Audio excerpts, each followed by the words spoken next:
नमस्कार। इस नई सीरीज में आप सबका स्वागत है। बहुत दिनों से बात चल रही थी कि फिलॉसफी के बारे में कुछ बात हो। काफ़ी सोचने के बाद कई बार तो लगा कि पता नहीं ठीक रहेगा या नहीं। ये भी होता है ना कि कोई विषय अगर बहुत मुश्किल हो, जटिल हो, तो समाज उसके लिए तैयार है भी या नहीं, ये भी एक दुविधा होती है। पर फिर सोचा कि एक प्रयोग करके देखते हैं। और मेरा ख्याल है कि आज की 1-2 घंटे की चर्चा के बाद या तो आपका इंटरेस्ट बहुत बढ़ जाएगा या हमेशा के लिए खत्म हो जाएगा। पर कुछ ना कुछ हो जाएगा आज की क्लास के बाद, क्लास के चर्चा के बाद। तो फिलॉसफी क्या चीज़ है, इसको समझने के लिए मैं एक बहुत सुंदर कविता से बात शुरू करता हूँ। आधुनिक हिंदी साहित्य में कवि हुए सर्वेश्वर दयाल सक्सेना, शायद अपने नाम सुना हो उनका, बड़े प्रसिद्ध कवि थे। मेरे सबसे प्रिय कवियों में से एक है। जब मैं स्कूल में था तब से उनकी कविताएं मैं खूब मंच पर बोला करता था। तो उनकी एक कविता है, गोली खाकर एक के मुंह से निकला राम, पर दूसरे के मुंह से निकला माओ, और तीसरे के मुंह से निकला आलू। पोस्टमार्टम की रिपोर्ट है, पहले दो के पेट भरे हुए थे। खत्म हो गई, इतनी ही है। और अगर आप इस कविता को समझ पाए तो आप फिलोसफी समझने के लिए एकदम तैयार हैं। इस कविता का भाव यह है कि आप चाहे राम यानी कि धर्म के समर्थक हों, चाहे आप माओ यानी कि वामपंथ मार्क्सवाद के समर्थक हों, किसी भी विचारधारा, किसी भी दर्शन का समर्थक या विरोधी होने की पहली शर्त है कि पेट भरा होना चाहिए। पेट भरा है तो दिमाग में विचार आएंगे, पेट खाली है तो सपना भी रोटी का आता है। भरे पेट हर चीज होती है। कुछ लोग कहते हैं कि फिलॉसफी भरे पेट लोगों का दर्शन है, जिनका पेट भर गया है, फुर्सत में उनका क्या है, शौक है। हो सकता है सही बात हो। तो समझने की कोशिश करेंगे कि फिलॉसफी क्या है, जिसको हम भारत में दर्शन बोलते हैं, वो क्या है। और फिर मैं थोड़ी देर के बाद आपको इस कविता से लिंक करूंगा कि इस कविता से बात शुरू करने का क्या प्रयोजन था। सामान्य भाषा में आपने जितनी बार फिलॉसफी शब्द सुना होगा, दर्शन शब्द सुना होगा, कहाँ सुना होगा? जैसे आपके आसपास कोई बहुत गहरी बात कर दे, आप घबरा जाएं, आप क्या बोलते होंगे? यार तो फिलोसफर है, यार तो दार्शनिक टाइप का आदमी है, ऐसे बोलते होंगे। कभी ऐसे बोलते होंगे, ज्यादा फिलोसफर ना बन, चुपचाप जी ले अपनी जिंदगी, क्या बेकार की बात कर रहा। लेकिन आपने कुछ चीजों पे गौर किया होगा। जैसे ये गौर किया होगा कि जब हम पढ़ाई करते हैं, आप बीएससी करें, चाहे बीकॉम करें, चाहे बीए करें, फिर एमएससी, एमकॉम, एमए कर लेंगे। जैसे ही उसके आगे बढ़ते हैं, सबकी degree same, MPhil, master of philosophy. ऐसा क्या होता है कि साइंस, कॉमर्स, आर्ट्स सब अंत में फिलोसफी हो जाते हैं? और एमफिल के बाद और आगे बढ़े तो पीएचडी, डॉक्टरेट इन फिलोसफी। यानी हर विषय को पढ़ने के बाद अंत में आपको फिलोसफी में ही जाना है। और कहते हैं कि हर चीज की शुरुआत भी फिलोसफी से हुई है। जो शुरू का मनुष्य था ना, बहुत बेचैन रहता था, बहुत परेशान रहता था। मैं समझाऊंगा आपको कि वो इतिहास का कौन सा प्रसंग है जहां पर ऐसा हुआ। आप सोचिए, आज तो हम लोग बहुत अच्छी जिंदगी जीते हैं। आज तो हमारी मूल चिंता क्या है कि सोशल मीडिया पर मेरी पोस्ट पर लाइक आए कि नहीं आए। ये चिंता हमारी मूल चिंता है आजकल। उस जमाने की मूल चिंता ये थी कि आप पेड़ पे रहते हैं, अचानक तेज बरसात आ गई, ओले पड़ रहे हैं, आप समझ नहीं पा रहे कि हो क्या रहा है। अचानक बाढ़ आ गई, क्यों आ गई? बरसात क्यों आ रही है? बहुत तेज आंधी तूफान क्यों आ गया? नींद क्यों आती है? उठते क्यों है? सूर्य कहाँ से आता है? चंद्रमा कहाँ से आता है? किसी को कुछ नहीं पता था। जिज्ञासा से भरे हुए लोग थे। सब लोग रोज सोते हैं, उठते हैं, एक दिन एक उठा ही नहीं। बदबू आने लगी थोड़ी देर के बाद, लोग उठा उठा के परेशान हैं। बाद में समझ में आया कि अच्छा भी शायद नहीं उठेगा, मर गया है। फिर एक दिन सपने में वो आदमी आ गया, अब वो परेशान की तो मर गया था, फिर आ गया सपने के अंदर। ये क्या चल रहा है? किसी ने बुरा किया, अचानक उसके ऊपर एक पत्थर गिर गया, तो लोगों ने कहा अच्छा, बुरे कर्म का बुरा फल होता है। बहुत सारे ऐसा विश्लेषण, कल्पनाएं करते करते लोगों ने सोच सोच के बहुत सारी चीजें गढ़ी। जिनको हम सामान्य भाषा में फिलॉसफी या दर्शन कह देते हैं। लेकिन वहां तक पहुंचेंगे, थोड़ा सा समझते हैं। आज की चर्चा बहुत बेसिक चर्चा है, सिर्फ ये समझेंगे कि होता क्या है दर्शन, ताकि आप समझ सके कि इसमें आगे थोड़ा बहुत सीखने का मन आपका बचेगा या नहीं बचेगा। देखिए, दो शब्द हैं, एक शब्द है दर्शन, एक शब्द है फिलॉसफी। और हिंदी और अंग्रेजी में हमारे पास सबसे सामान्य शब्द यही हैं। तो कुछ लोग कह देते हैं कि दर्शन फिलॉसफी का या फिलॉसफी दर्शन का अनुवाद है। ऐसा है नहीं, दोनों अलग अलग शब्द हैं। ट्रांसलेशंस एग्जैक्टली नहीं होते हैं। दर्शन पढ़ेंगे, लैंग्वेज फिलॉसफी पढ़ेंगे तो उसमें एक बड़ा महत्वपूर्ण सार ये भी है कि दुनिया के कोई भी दो शब्द पूरी तरह से पर्यायवाची नहीं होते हैं, सिनोमिनस नहीं होते हैं, उनमें थोड़ा बहुत गैप रह जाता है। दर्शन शब्द भारतीय परंपरा ने गढ़ा, और दर्शन शब्द का जो मूल शब्द है वो दृश्य धातु से बना है। और दृश्य धातु का मतलब है कि देखने की क्रिया, देखना। अब देखते तो हम ही, आप मुझे देख ही रहे हैं इस समय, लेकिन मैं ये नहीं कहूंगा कि आप दार्शनिक हैं, है ना। देखना भी तो कई स्तरों पे होता है ना। जैसे इमोशनल इंटेलिजेंस की दुनिया में हम कहते हैं अक्सर कि आप किसी को देखें और एक सपाट तरीके से देखें, और दूसरा देख के भांप सकें कि उसके मन में क्या चल रहा है। देखा तो दोनों ने, पर एक केवल देख पाया, दूसरा महसूस कर पाया। कोई हंस रहा हो तो उस पर एक शायर हुए दुष्यंत कुमार, आपने सुना होगा, बड़े प्रसिद्ध शायर है, हिंदी के सबसे प्रसिद्ध शायर हैं। एक शेर लिख के गए, सिर्फ शायर देखता है कह कहों की असलियत। कह कहा समझते हैं, ठहाका। सिर्फ शायर देखता है कह कहों की असलियत, हर किसी के पास तो वैसी नजर होती नहीं। अगर चार लोग ठहाके लगा रहे हो ना, तो केवल शायर ही देख पाता है कि कितने असली हैं और कितने लोग अपना गम छिपा रहे हैं। तुम इतना जो मुस्कुरा रहे हो, क्या गम है जिसको छिपा रहे हो। एक तो ये दर्शन है कि आप वो देख पाए जो बाकी लोग नहीं देख पाए। पर ये जो दर्शन है ना, इमोशंस को देख पाना, ये इमोशनल इंटेलिजेंस कहलाता है। हम उसकी बात आज नहीं कर रहे हैं। हम बात कर रहे हैं कि संसार के बारे में और तमाम चीजों के बारे में। कुछ ऐसा देख पाना जो सामान्य नजर से दिखाई नहीं पड़ता। और इसलिए आपने एक शब्द शायद कभी सुना होगा। एक तो आपने सुना है कि हमारे पास आंखें हैं, आंखों के लिए संस्कृत में एक शब्द चलता है चक्षु। सुना है आपने चक्षु शब्द? आपने एक शब्द और सुना होगा, और वो शब्द है ज्ञान चक्षु। और कई बार लोग बोलते हैं कि आज मेरे ज्ञान चक्षु खुल गए। बहुत मुहावरा है, आम भाषा में चलता है। ज्ञान चक्षु बोलते हैं, कहीं कहीं प्रज्ञा चक्षु बोलते हैं। प्रज्ञा बुद्धि का सर्वोच्च स्तर माना जाता है फिलॉसफी में। कहीं कहीं एक शब्द चलता है दिव्य चक्षु, कि आज दिव्य चक्षु खुल गए, यानी कि अब मैं कुछ ऐसा देख पा रहा हूं जो पहले दिखता नहीं था। ऐसा होता है, जब तक हम गहराई में उतरते नहीं, हमको लगता कोई गहराई है ही नहीं दुनिया में। उतरने के बाद ही समझ में आता है। और इसलिए सबसे आसान है किसी को खारिज करना, सबसे आसान। बुराई करना, खारिज करना मुश्किल है। गहराई में जाने के बाद, समझने के बाद ये कह पाना कि ठीक है कि गलत है।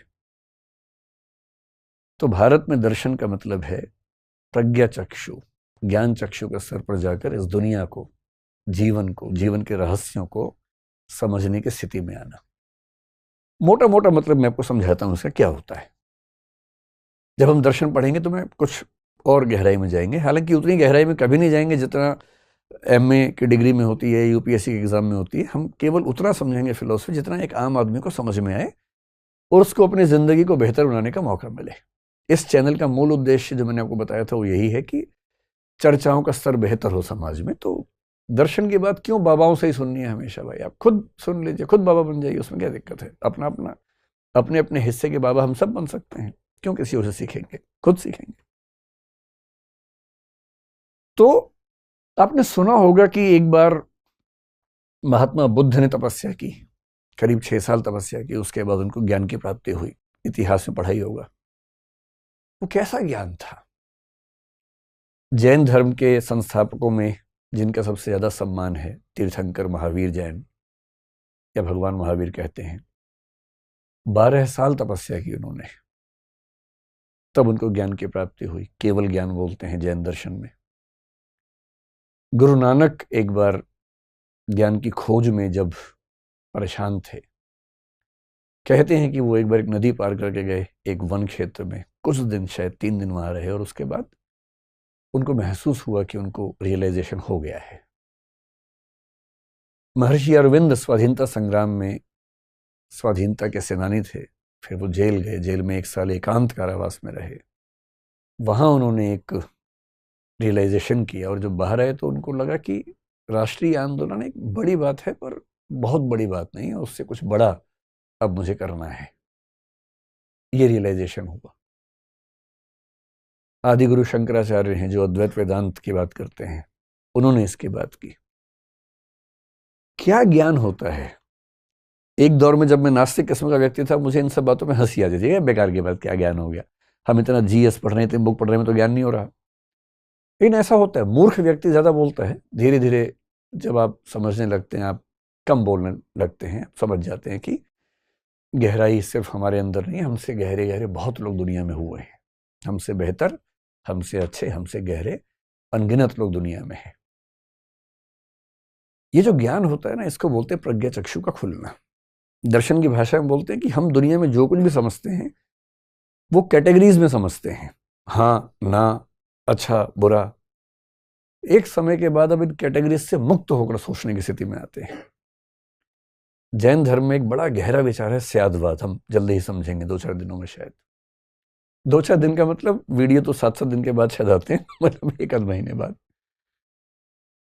इतनी गहरी बात जैन दर्शन ने कही स्यादवाद में, ज्ञान के स्तर पर, जिसको आजकल हम आर्टिफिशियल इंटेलिजेंस कहते हैं। अगर उसका बहुत गहरा बेस ढूंढना हो तो आपको जैन फिलॉसफी में नजर आएगा। तो जब आपकी ज्ञान की क्षमताएं अचानक बढ़ जाएं, खुल जाएं, और आपको ऐसे ऐसे सत्य नजर आने लगे जो पहले नजर नहीं आते थे, तो हम बोलते हैं कि आंखें तो वही हैं, पर उन्हीं आंखों से अब दिख कुछ और रहा है, कुछ गहरा दिख रहा है। अंग्रेजी का मुहावरा है रीडिंग बिटवीन द लाइन्स। एक लाइन में जो लिखा है, दूसरी लाइन में जो लिखा है, गहरे लोग उनके बीच में भी पढ़ लेते हैं। गहरे लोग शब्दों के बीच के गैप को भी पढ़ लेते हैं, और गहरे लोग कह के नहीं कहते, उनका कुछ नहीं कहना भी कहना होता है, साइलेंस को भी पढ़ लेते हैं। इसको बोलते हैं ज्ञान चक्षु, प्रज्ञा चक्षु। आपके तो खुले ही हुए देख के लग रहा है, लेकिन मतलब आसान नहीं होता है मुश्किल काम होता है। पश्चिम की दुनिया अलग है, भारत की दुनिया में एक सामान्य बात है। भारत में कुल 9 दर्शन हम मान के चलते हैं, जो स्थापित दर्शन है 9 है। इनमें से एक है चारवाक, उसे अगर छोड़ दें, बाकी 8 का मानना है कि ये जगत दुखों से भरा है, और दुखों से मुक्त होने की प्रक्रिया दर्शन का, धर्म का मूल उद्देश्य है। दुखों से मुक्त कैसे होंगे, इसके लिए 8 का जवाब है मोक्ष, लिबरेशन, मुक्ति, निर्वाण, कैवल्य, अपवर्ग, उसी के बहुत सारे नाम हैं, और सबने अपने अपने तरीके बताए हैं कि कैसे वो सब होगा। तो भारतीय दर्शन की नेचर सामान्यतः एक आध्यात्मिक किस्म की है, चारवाक को छोड़ दें अगर। पश्चिम की दुनिया थोड़ी सी अलग है, और पश्चिम में शब्द चला फिलॉसफी, जो कि 2 शब्दों से मिलकर बना। एक शब्द है फिलॉस और एक है सोफिया। फिलॉस का मतलब होता है प्यार, मोहब्बत, इश्क, प्रेम। सोफिया का मतलब है ज्ञान, नॉलेज। अगर आपको ज्ञान से प्यार हो जाए, ज्ञान नाम के व्यक्ति से नहीं, ज्ञान, ज्ञान से प्यार हो जाए, विजडम, और ये जो ज्ञान होता है ना, इस ज्ञान के लिए नॉलेज बहुत हल्का शब्द है, ये विजडम है। नॉलेज का मतलब जानकारी नहीं होता कि कई ऐसे मूर्ख लोग आपको मिलेंगे, कहेंगे कि मुझे भारत के सब राज्यों की राजधानी याद है, तुम्हें? अच्छा, राजधानी याद होने से क्या हो गया? है तो ठीक, अच्छी बात है, आपकी मेमोरी अच्छी है, तारीफ कीजिए उसकी। कुछ लोगों को दुनिया के हर देश की राजधानी याद है, उनकी मुद्राएं भी याद हैं, और कुछ बच्चों के साथ भी ऐसा होता है, वो टीवी पे भी आ जाते हैं, और उसके ऐसा एक बच्चा दिख जाए टीवी पे, बाकी हर घर में बच्चा पिटता है फिर उसके बाद। जबकि अगर मुझे सारे देशों की राजधानी याद है तो इससे क्या हुआ? राजधानी वही की वही रही उसके बाद भी, इससे क्या हुआ? सिर्फ इतना साबित हुआ कि मेरी मेमोरी अच्छी है, मैं एक अच्छा तोता हूं, एक अच्छी मेमोरी है। मेमोरी अच्छा होना बुरी बात नहीं है, पर मेमोरी का मिसयूज करना बुरी बात है, और ये एक लेवल के बाद मिसयूज ऑफ मेमोरी है। अरे मेमोरी है, कुछ बढ़िया चीज याद कीजिए, राजधानियों से क्या होगा? और हजार बढ़िया चीजें हो सकती हैं याद करने की, उन पे गौर करना चाहिए। तो मेमोरी नहीं, विजडम। और विजडम का मतलब है विवेक, समझदारी, सही और गलत में अंतर कर पाने की क्षमता, इसको बोलते हैं विजडम या विवेक। और जिस व्यक्ति के अंदर विवेक होता है ना, वो आमतौर पर विनम्र हो ही जाता है। भारतीय परंपरा में कहा गया विद्या ददाति विनयम। अगर विद्या सच में है तो आप विनम्र हो ही जाएंगे। और पश्चिम में तो सुकरात ने कहा, सुकरात से लोगों ने कहा कि आप बहुत बड़े ज्ञानी हैं। सुकरात ने कहा कि बहुत कम लोग जानते हैं कि वो बहुत कम जानते हैं, तो मैं उनमें से एक हूं। और जानना यही है कि मैं नहीं जानता हूं, यही तो जानना है। ये ज्ञानी व्यक्ति का लक्षण है। और मूर्ख का लक्षण क्या है? I know everything. ये मूर्ख का पहला लक्षण है। इसलिए कॉन्फिडेंस मूर्खों में ज्यादा होता है। अगर कोई बहुत कॉन्फिडेंट दिखे तो आप अंदाजा लगा सकते हैं, और कॉन्फिडेंस किसी में ना दिखे पर बातें गहरी हो तो भी अंदाजा लगा सकते हैं। तो कुछ लोगों को मोहब्बत हो गई ज्ञान से, कि वो जानना चाहते हैं, ये भी समझना चाहते हैं, वो भी समझना चाहते हैं। तो आप सोचेंगे कि यार कितना पढ़ते होंगे ये लोग। तो जैसे आप लोग अपना काम करने के बाद खाली टाइम में अपनी हॉबीज पूरी करते हैं, खेलते हैं, दोस्तों से बात करते हैं, तो इनकी हॉबी ही होती है पढ़ना, सीखना, ऑब्जर्व करना, बात करना किसी समझदार व्यक्ति से। जॉन डीवी एक अच्छा दार्शनिक अमेरिका में 20वीं सदी में हुआ। उसने बड़ी गहरी बात कही। एजुकेशन की फिलॉसफी में उसका नाम सबसे ज्यादा आजकल चलता है। उसने कहा कि education is not the preparation for life और preparation of life, education is the life in itself. शिक्षा जीवन की तैयारी नहीं है, शिक्षा जीवन है, ज्ञान जीवन है। एक समझदार व्यक्ति बनने की प्रक्रिया में लगातार रहना, इससे बढ़िया जीवन क्या हो सकता है। और ऐसे लोग होते हैं जिनको जानने का इतना शौक है, कभी कोई किताब लेके बैठ गए, कभी कोई किताब लेके बैठ गए, और रोज कुछ जानना चाह रहे हैं। कुछ के मन में आ रहा है कि मैं ये खा लूं, मैं वो खा लूं, कुछ के मन में आ रहा है कि मैं ये जान लूं, मैं वो जान लूं। तो यदि किसी को ज्ञान से, पढ़ाई से, चिंतन से, मनन से, सीखने से, ऑब्जर्व करने से, जानने से मोहब्बत होने लगे, तो समझ जाइए कि वो व्यक्ति फिलॉसफी की राह पे चल पड़ा है। और फिलोसफर्स अलग होते हैं। दाढ़ी बढ़ जाती है आमतौर पे, कपड़े अलग किस्म के हो जाते हैं, लोग घबराने लगते हैं उनसे, पर बड़े गहरे लोग होते हैं। तो उस गहराई तक कैसे ये यात्रा हुई, उसको थोड़ा सा समझने का प्रयास करेंगे आगे। ये जो दर्शन है, इसकी शुरुआत कहां से हुई? मतलब मैं आपको ये बताना चाह रहा हूं कि कुछ लोग आपको ऐसे मिलेंगे, विशेष रूप से विभिन्न धर्मों में जो आस्थाएं रखते हैं, उनको ऐसा लगता है कि जो हमारी चिंतन परंपरा है अनंत काल से चली आ रही है, अनादिकाल से चली आ रही है। मेरा काम अंधविश्वासों को बढ़ाना नहीं है, ना मैं अंध अविश्वासी हूं, लेकिन मेरी धारणा है कि विज्ञान का सम्मान किए बिना आज के समय में हम फिलॉसफी को नहीं समझ सकते। साइंस ने जिन बातों को साबित कर दिया है या लगभग साबित कर दिया है, उनको साथ में लेके चलेंगे तो अपने समय को ठीक से समझ पाएंगे, वरना हम एक नए तरह के अंधविश्वासी लोग बन जाएंगे, सुपरस्टिशियस लोग बन जाएंगे। वैसा नहीं करना है, हमें केवल जिज्ञासा से भरना है।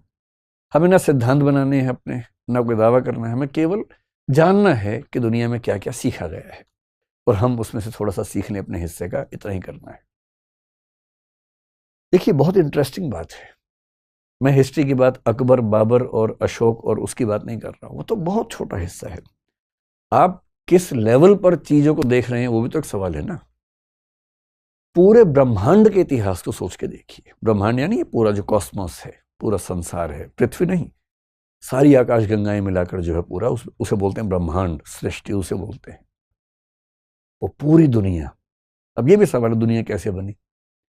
इसका सबसे आसान जवाब धर्मों ने दिया, भगवान ने बनाई, बात खत्म। ये आत्मा, भगवान, पुनर्जन्म, ये जो चीजें हैं, ये बहुत आसान उत्तर हैं बहुत मुश्किल चीजों के। कुछ मामले में सही भी हो सकते हैं, किसी मामले में प्रश्न खड़े हो सकते हैं। और फिर गाने भी लिख देते हैं, दुनिया बनाने वाले क्या तेरे मन में समाई, काहे को दुनिया बनाई।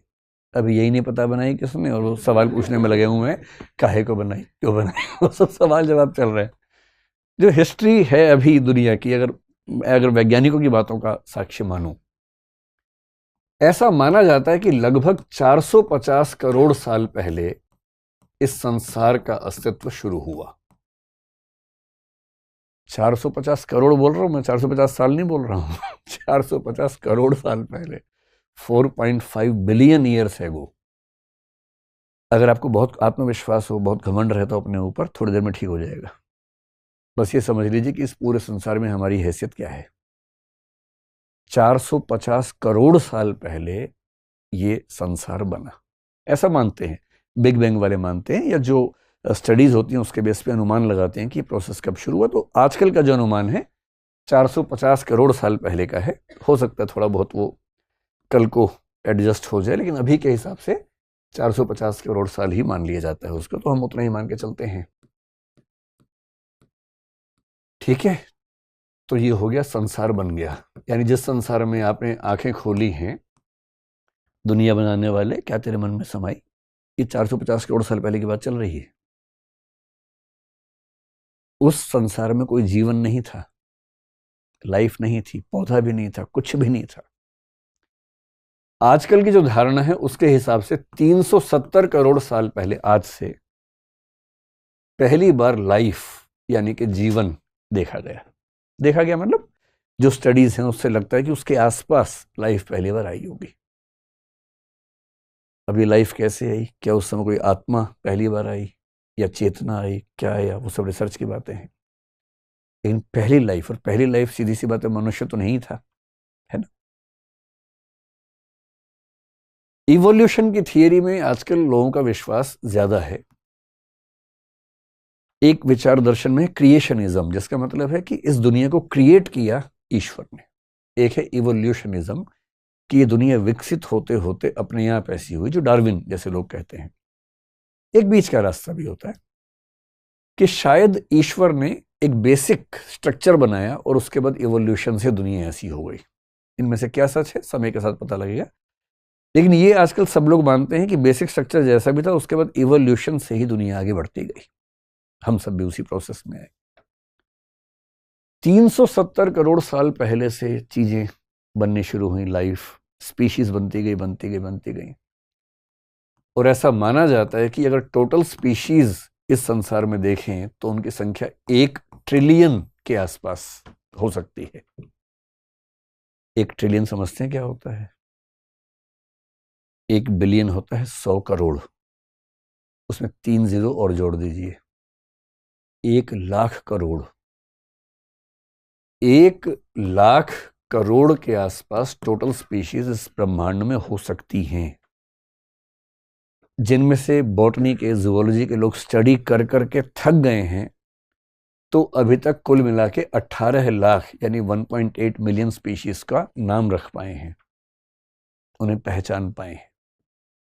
और उनका अनुमान है कि जो स्पीशीज थी या हैं उन सबको मिला के 1 ट्रिलियन, 1 लाख करोड़ के आसपास स्पीशीज हो सकती हैं। आप वैविध्य समझ रहे हैं संसार में कितना है। हमारी जो भारतीय परंपरा है उसमें 84 लाख योनियों का जिक्र आता है। वो भी कुछ ऐसा है कि स्पीशीज कितनी रही होंगी, लेकिन साइंस तो बढ़ते बढ़ते 1 ट्रिलियन पे पहुंच गया है, जिनमें से 18 लाख का नाम अब तक रखा जा सका है।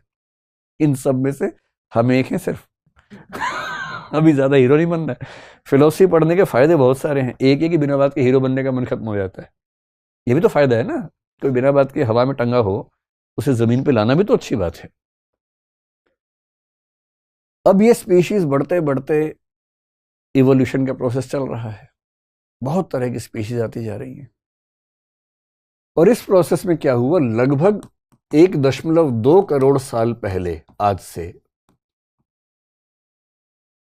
यानी कि आज से लगभग 1.2 करोड़ 1 करोड़ के बीच में लगभग मानते हैं, एक बड़ी भारी घटना घटी। उस समय एक स्पीशीज थी जिसका नाम हम बोलते हैं प्राइमेट्स। अगर आप साइंस के विद्यार्थी हैं या एंथ्रोपोलॉजी के हैं या हिस्ट्री के हैं तो आपने इसका नाम सुना होगा, प्राइमेट्स। हमारे पूर्वज हैं। कोई आपसे पूछे कि आपके पूर्वज कहाँ से आए थे, तो बोल रहा हमारे पूर्वज 370 करोड़ साल पहले। बंदर तो बहुत हाल का है भाई, बंदर तो चचेरा भाई हुआ। पूर्वज तो बहुत पुराने होते हैं भाई। 370 करोड़ साल से परंपरा चल रही है हमारी, उसी में तो हम विकसित हुए, कहां से विकसित होंगे। 1 करोड़ साल पहले आज से जो प्राइमेट्स थे, ये प्राइमेट्स 2 वर्गों में बटे ऐसा माना जाता है। ये 2 वर्ग कौन कौन से थे, ये सारा मैं क्यों बता रहा हूं, मैं आपको बताना चाह रहा हूं फिलोसफी कहां से पैदा हो रही है। अभी तो फिलोसफी कहां से आएगी, अभी तो इंसान ही नहीं आया, फिलोसफी कहां से आएगी।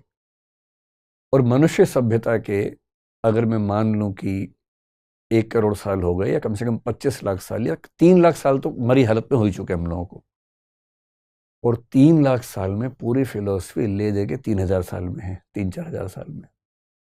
हमारी मनुष्य सभ्यता के 3 लाख साल के शुरुआती 2,99,000 या कम से कम 94,000 95,000 साल तक ना फिलोसफी है ना साइंस है। क्यों नहीं है, ये पता रहेगा तो पैर टिके रहेंगे जमीन पर। प्राइमेट्स में से एक रास्ता वो हुआ जिस पर आगे चलकर जो ग्रेट एप्स हैं, और ग्रेट एप्स का मतलब है चिंपांजी जैसे होता है, उस तरह के जो जीव है जो मनुष्य के काफी नजदीकी जीव माने जाते हैं, लेकिन पेड़ पे रहते हैं, 4 पैर पे चलते हैं, वो ग्रेट एप्स हैं जो प्राइमेट से एक तरफ निकल गए। गुरिल्ला का नाम सुना होगा आपने, ओरांगुटान का नाम सुना होगा, ये सब उस ग्रुप के लोग हैं। ये हमारे, समझ लीजिए कि फूफा मौसा टाइप समझ लीजिए, कुछ दूर के वो हैं। कभी जाए चिड़ियाघर तो उनको फूफा जी बोले प्रणाम करना है, ऐसे पत्थर नहीं मारना है, वो फूफा जी है दूर के रिश्ते में। जो दूसरी परंपरा थी, इस परंपरा में क्या हुआ कि ये जो स्पीशीज थी, ये धीरे धीरे पेड़ों से उतरकर जमीन पे आ गई, 4 पैर से 2 पैर पे आ गई। इसको बाइपेडलिज्म बोलते हैं।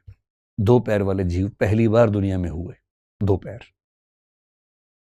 मनुष्य के इतिहास का सबसे बड़ा टर्निंग पॉइंट है 2 हाथ का फ्री हो जाना। 4 से चल रहे थे, अब 2 फ्री हो गए, अब क्या करें। इन 2 हाथों ने पूरी कल्चर, पूरी इंडस्ट्री, पूरी सिविलाइजेशन खड़ी कर दी। ये 2 हाथ ना होते तो चल ही रहे होते इससे हम अभी भी। सबसे बड़ा टर्निंग पॉइंट है हमारा 4 से 2 पैर पे आ जाना। जब 2 पैर पे आ गए तो ये सीधे खड़े हुए, इनको दूर तक दिखने लगा, दूर तक घास दिखने लगी, दूर तक पेड़ दिखने लगे, कहाँ खा सकते हैं, डेवलप होने लगे। भागने में अच्छे नहीं थे, इनको हराना बहुत आसान था। जो बाकी स्पीशीज थी इनका शिकार आराम से करती थी, तो एक समय के बाद झुंड में भी रहने लगे। लेकिन सबसे जो बड़ी बात हुई, इनके ब्रेन का डेवलपमेंट होना शुरू हुआ, इनका ब्रेन का साइज बड़ा होने लगा। और ये होते होते, आपने 2-3 नाम सुने होंगे। एक नाम सुना होगा ऑस्ट्रेलोपिथेकस, ये शब्द सुने कभी?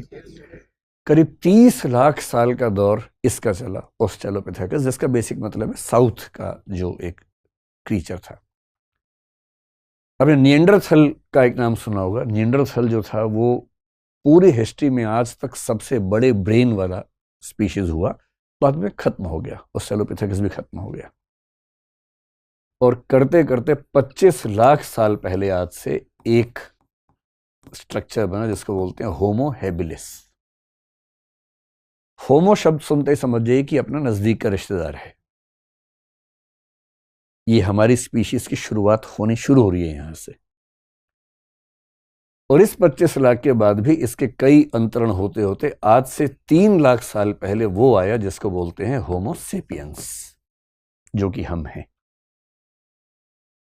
इस पूरे ब्रह्मांड के इतिहास में 370 करोड़ के जीवन के इतिहास में हमारा समय कुल मिला के 3 लाख साल का है होमोसेपियंस के तौर पर। और होमोसेपियंस होने के बाद जो हुआ वो कमाल हो गया। 1 लाख करोड़ स्पीशीज में से अचानक एक स्पीशीज ने पूरी दुनिया पे कब्जा कर लिया। संयोग से वो हम हैं। बाकी सबको जीना मुश्किल कर दिया, अलग बात है, लेकिन हमें तो सब कुछ हासिल हो गया। इंसान को सब हासिल होने लगा। और इस होमोसेपियंस के डेवलपमेंट में जो 3 लाख साल से शुरू हुआ, आज से 75,000 साल पहले एक बहुत बड़ी घटना घटी। अगर आपने एक किताब पढ़ी हो, अब मैं जो बात बोल रहा हूं उस किताब का जिक्र है, वो युवाल नोह हरारी का नाम सुना होगा आपने, सेपियंस नाम से किताब है, sapiens a brief history of man, उसने एक खास जिक्र किया, इस घटना का जिक्र उसने किया कि 75,000 साल पहले कॉग्निटिव रिवॉल्यूशन यानी कि एक ज्ञानात्मक क्रांति इस होमो सेपियंस की दुनिया में हुई। ये जो लेखक हैं इजराइल के व्यक्ति हैं, बहुत गहरे चिंतक हैं, इस समय दुनिया में सबसे ज्यादा पढ़े जाने वाले व्यक्तियों में से एक हैं। आज से 75,000 साल पहले एक बौद्धिक या वैचारिक या ज्ञानात्मक क्रांति हुई, कॉग्निटिव रिवॉल्यूशन हुआ, यानी इस होमो सेपियंस की दिमागी क्षमताएं अचानक बढ़ने लगी, मतलब बढ़ी बहुत प्रोसेस में, लेकिन इस समय आगे दिखने लगी। कई क्षमताएं बढ़ी, लेकिन जिस क्षमता पर इन्होंने बहुत ज्यादा जोर दिया है वो है इमेजिन करने की क्षमता, इमेजिनेशन, कल्पना करने की क्षमता। पहली बार किसी स्पीशीज ने कल्पनाएं करनी शुरू की।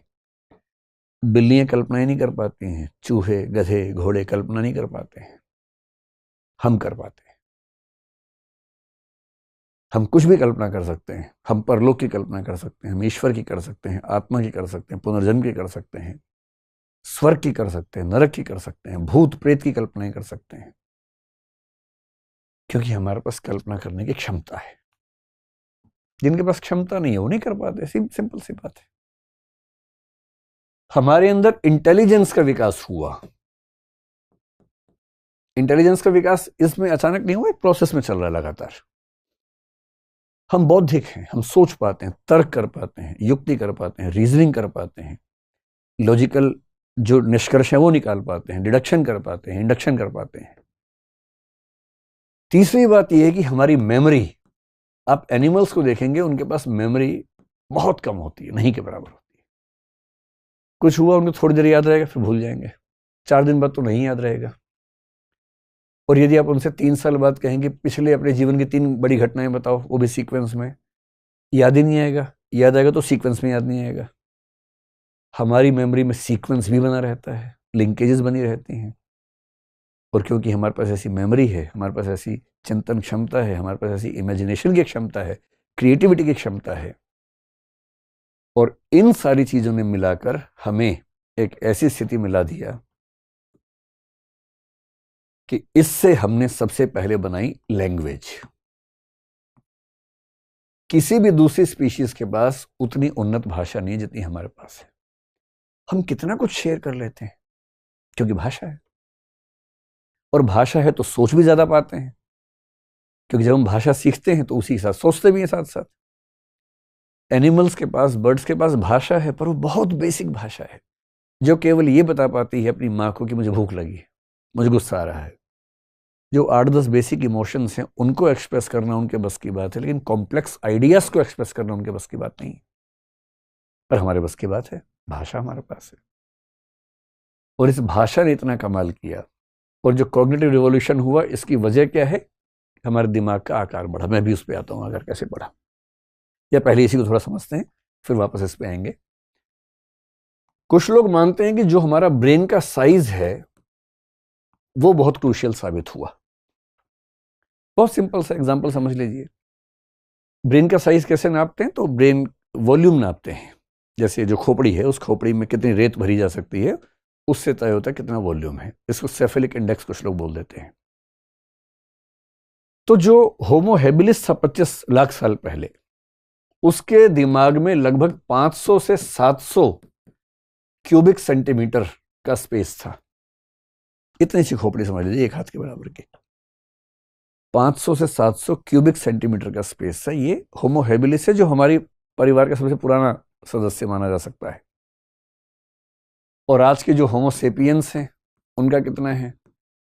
तो इसमें पुरुषों का महिलाओं से थोड़ा सा ज्यादा है। पुरुष लोग बहुत हीरो बनते हैं इस बेसिस पे, लेकिन इसमें ज्यादा लोड लेने की जरूरत नहीं। पर हाँ, सच है कि ऐसा है। 1260 क्यूबिक सेंटीमीटर आज के सामान्य मनुष्य का ब्रेन का साइज है, और होमो हैबिलिस का करीब 600 के आसपास था। डबल से ज्यादा हो गया। जो औसत रूप से स्त्रियों का है वो करीब 1170 के आसपास है। इसके आसपास से थोड़ा कम ज्यादा होगा, लेकिन लगभग इसकी रेंज में है। कुछ लोग कहते हैं कि ये तो बड़ी कमाल की बात हो गई, लेकिन हाथी का तो मनुष्य से 4 गुना ज्यादा होता है। तो हाथी के पास भाषा क्यों नहीं है? हाथी फिलोसफी क्यों नहीं करता? कोई फिलोसफर हाथी आपको दिख जाए ऐसा? बात तो सही है। हाथी का जो सेफेलिक इंडेक्स है या हाथी की जो ब्रेन कैपेसिटी है वो मनुष्य से कम 4 गुना ज्यादा है। और मनुष्य ही नहीं, वो डॉल्फिन वॉल्फिन कईयों के ज्यादा हमसे है। तो ये वैज्ञानिक फिर परेशान हो गए, फिर इन सबको क्यों नहीं फिलोसफी डेवलपमेंट हुई, साइंस क्यों नहीं डेवलप हुआ? अंत में करते करते एक फार्मूला निकल गया है। फार्मूला ये बताता है कि बॉडी के स्ट्रक्चर के अनुपात में जो ब्रेन का साइज है उस मामले में इंसान सबसे आगे है। और शायद इसलिए इंसान की जो क्षमताएं हैं, वैसी क्षमताएं आसपास भी किसी स्पीशीज में नहीं है। हालांकि डॉल्फिन्स में थोड़ी बहुत इंटेलिजेंस है, तोते में मेमोरी ठीक ठाक मिलती है, कुछ स्पीशीज में कुछ कुछ मिलता है, पर उतना नहीं जितना हमारे पास है।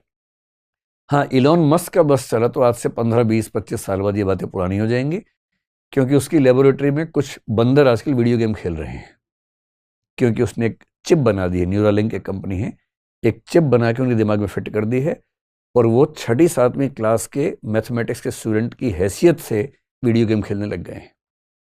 हो सकता है कि आज से 100-200 साल के बाद जो कुत्ते बिल्ली बंदर आपके आसपास हों, उनके दिमाग में चिप लगाएं, वो फिलोसफर हो जाएं वो भी।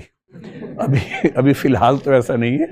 एक दिन कभी न्यूरालिंक के बारे में बड़ा इंटरेस्टिंग टॉपिक है, बात करेंगे कि ब्रेन के स्तर पे क्या छेड़खानी इस समय कई कंपनियां कर रही हैं। न्यूरालिंक उनमें से एक बड़ी शानदार कंपनी है। एक साइबोर्ग कंसेप्ट आता है, साइबरनेटिक ऑर्गेनिज्म, वो बहुत जल्दी रियलिटी बनने वाला है हमारे सामने। बहरहाल, अब इसमें क्या हुआ कि ब्रेन तो बड़ा हुआ, लेकिन ब्रेन में जो सबसे महत्वपूर्ण बात है, मैंने एक जो वीडियो बनाया था कुछ दिन पहले नार्को वगैरह के बारे में, उसमें एक कंसेप्ट का जिक्र किया था, प्री फ्रंटल कॉर्टेक्स। ये हमारे दिमाग का आगे का हिस्सा है, बड़ा हिस्सा है। जितने भी कॉम्प्लेक्स आइडियाज हैं वो सारे यहीं जनरेट होते हैं, और जितने भी अपराध हैं वो भी यहीं जनरेट होते हैं। इसलिए अपराधी व्यक्ति हो, कोई बहुत सिजोफ्रेनिक किस्म का हो, बहुत टेंशन में रहता हो, एंग्शियस रहता हो, इन सब का ये वाला हिस्सा काफी एक्टिव होता है। और क्रिएटिव लोगों का, साइंटिस्ट लोगों का भी एक्टिव होता है। तो अपराधियों को ठीक करने के लिए एक थेरेपी निकाली गई थी कि उनका वो हिस्सा बाकी हिस्सों से तार काट देते हैं बीच में। इसको बोलते हैं लोबोटॉमी, मैंने जिक्र किया था पिछले वीडियो में। पर मनुष्य जो बहुत बौद्धिक बना, उसकी बड़ी वजह है कि एक तो दिमाग बड़ा हुआ और प्री फ्रंटल कॉर्टेक्स हमारा मेनली बड़ा हुआ, और हम कॉम्प्लेक्स चीजों पर सोचने की क्षमताओं से युक्त हो गए, जो बाकी स्पीशीज के लोग नहीं सोच सकते। अगर ये बंदर बोलने भी लग जाएंगे तो भी आप जब उनसे बात करेंगे, भैया कर्म सिद्धांत जानते हो और साइंस जानते हो, इलेक्ट्रॉन जानते हो, नहीं समझ पाएंगे क्या बकवास कर रहे हो आप लोग, क्योंकि उतना कॉम्प्लेक्स थिंकिंग की क्षमता उनके पास नहीं। तो ये सारा खेल कितने साल का है? लगभग पिछले 70,000 साल का, जब ये क्रांति हुई। 70,000 साल पहले, 75 नहीं, 70,000 साल पहले। अब देखिए मनुष्य के पास क्या है? भाषा है, इमेजिनेशन, इंटेलिजेंस, ये सब हो गया है। ये सब हो गया तो उसने क्या बना दिया? उसने सोसाइटी बना दी, उसने फैमिली बना दी। कभी आपने किसी स्पीशीज में फैमिली देखी है? मतलब वो बंदर बंदरिया की शादी मदारी करवाता, उसको छोड़ दीजिए, वरना कभी आपने देखा होगा एक बंदर फैमिली जा रही है, बड़ा बंदर, उसकी पत्नी, 3 बच्चे पीछे पीछे जा रहे हैं, ऐसा कभी नहीं देखा होगा ना? माँ और बच्चे देखे होंगे, क्योंकि माँ और बच्चे नेचुरल फैमिली है। बाप फैमिली का नेचुरल हिस्सा नहीं है, वो तो इंसानी सभ्यता में धीरे धीरे होते होते हो गया। नेचुरल पार्ट वो फैमिली का नहीं होता है। फैमिली बनी, मैरिज बनी, किनशिप बना, समाज के नियम बने, नॉर्म्स बने, नैतिक नियम बने, ये करना ठीक है, वो करना गलत है, ये सब बना क्योंकि खोपड़ी ऐसी बन गई। उसके साथ क्या बना? स्टेट बन गया, राज्य, विधायिका, कार्यपालिका, न्यायपालिका, कानून बनाओ, ये कानून, रूल, रेगुलेशन, ये सब कैसे बना? क्योंकि खोपड़ी वैसी हो गई है, दिमाग काम कर रहा है। इसी में इकोनॉमी बनी, मार्केट बना, सब कुछ बना। ये सारे के सारे स्ट्रक्चर्स जो हमारी ह्यूमन सोसाइटी के हैं, ये सारे इसलिए हैं क्योंकि हमारे पास कॉग्निटिव कैपेबिलिटीज बाकी स्पीशीज की तुलना में बहुत ज्यादा हैं, जो कि केवल पिछले 70,000 साल का काम है। देखिए अभी भी फिलोसफी नहीं आई है, फिलोसफी अब आएगी इसके बाद। क्यों अब आएगी? क्योंकि फिलोसफी के लिए चाहिए पेट भरा और फुर्सत का होना, दोनों चीजें चाहिए। अभी तक क्या है? अभी तक फुर्सत नहीं आई है। ये भी सारा इसी का खेल है। वरना कहाँ इतना, किसी मच्छर से बोलिए बना के देखो तो कैसे कैसे बनाएगा, इतना टेक्निकल दिमाग कहाँ से लेके आएगा? तो हमारे पास है ना। 10,000 साल पहले आखिरी बड़ी घटना घटी, जिसको बोलते हैं नियोलिथिक रिवॉल्यूशन।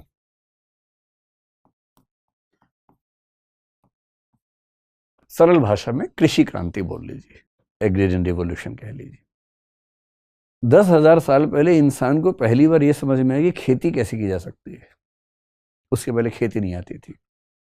पेड़ पौधे थे, फल फूल होते थे, खाते थे उनको, पर खेती खुद करना नहीं आता था। सोच लीजिए कैसा जीवन रहा होगा उनका। पेट भरने के लिए क्या करेंगे?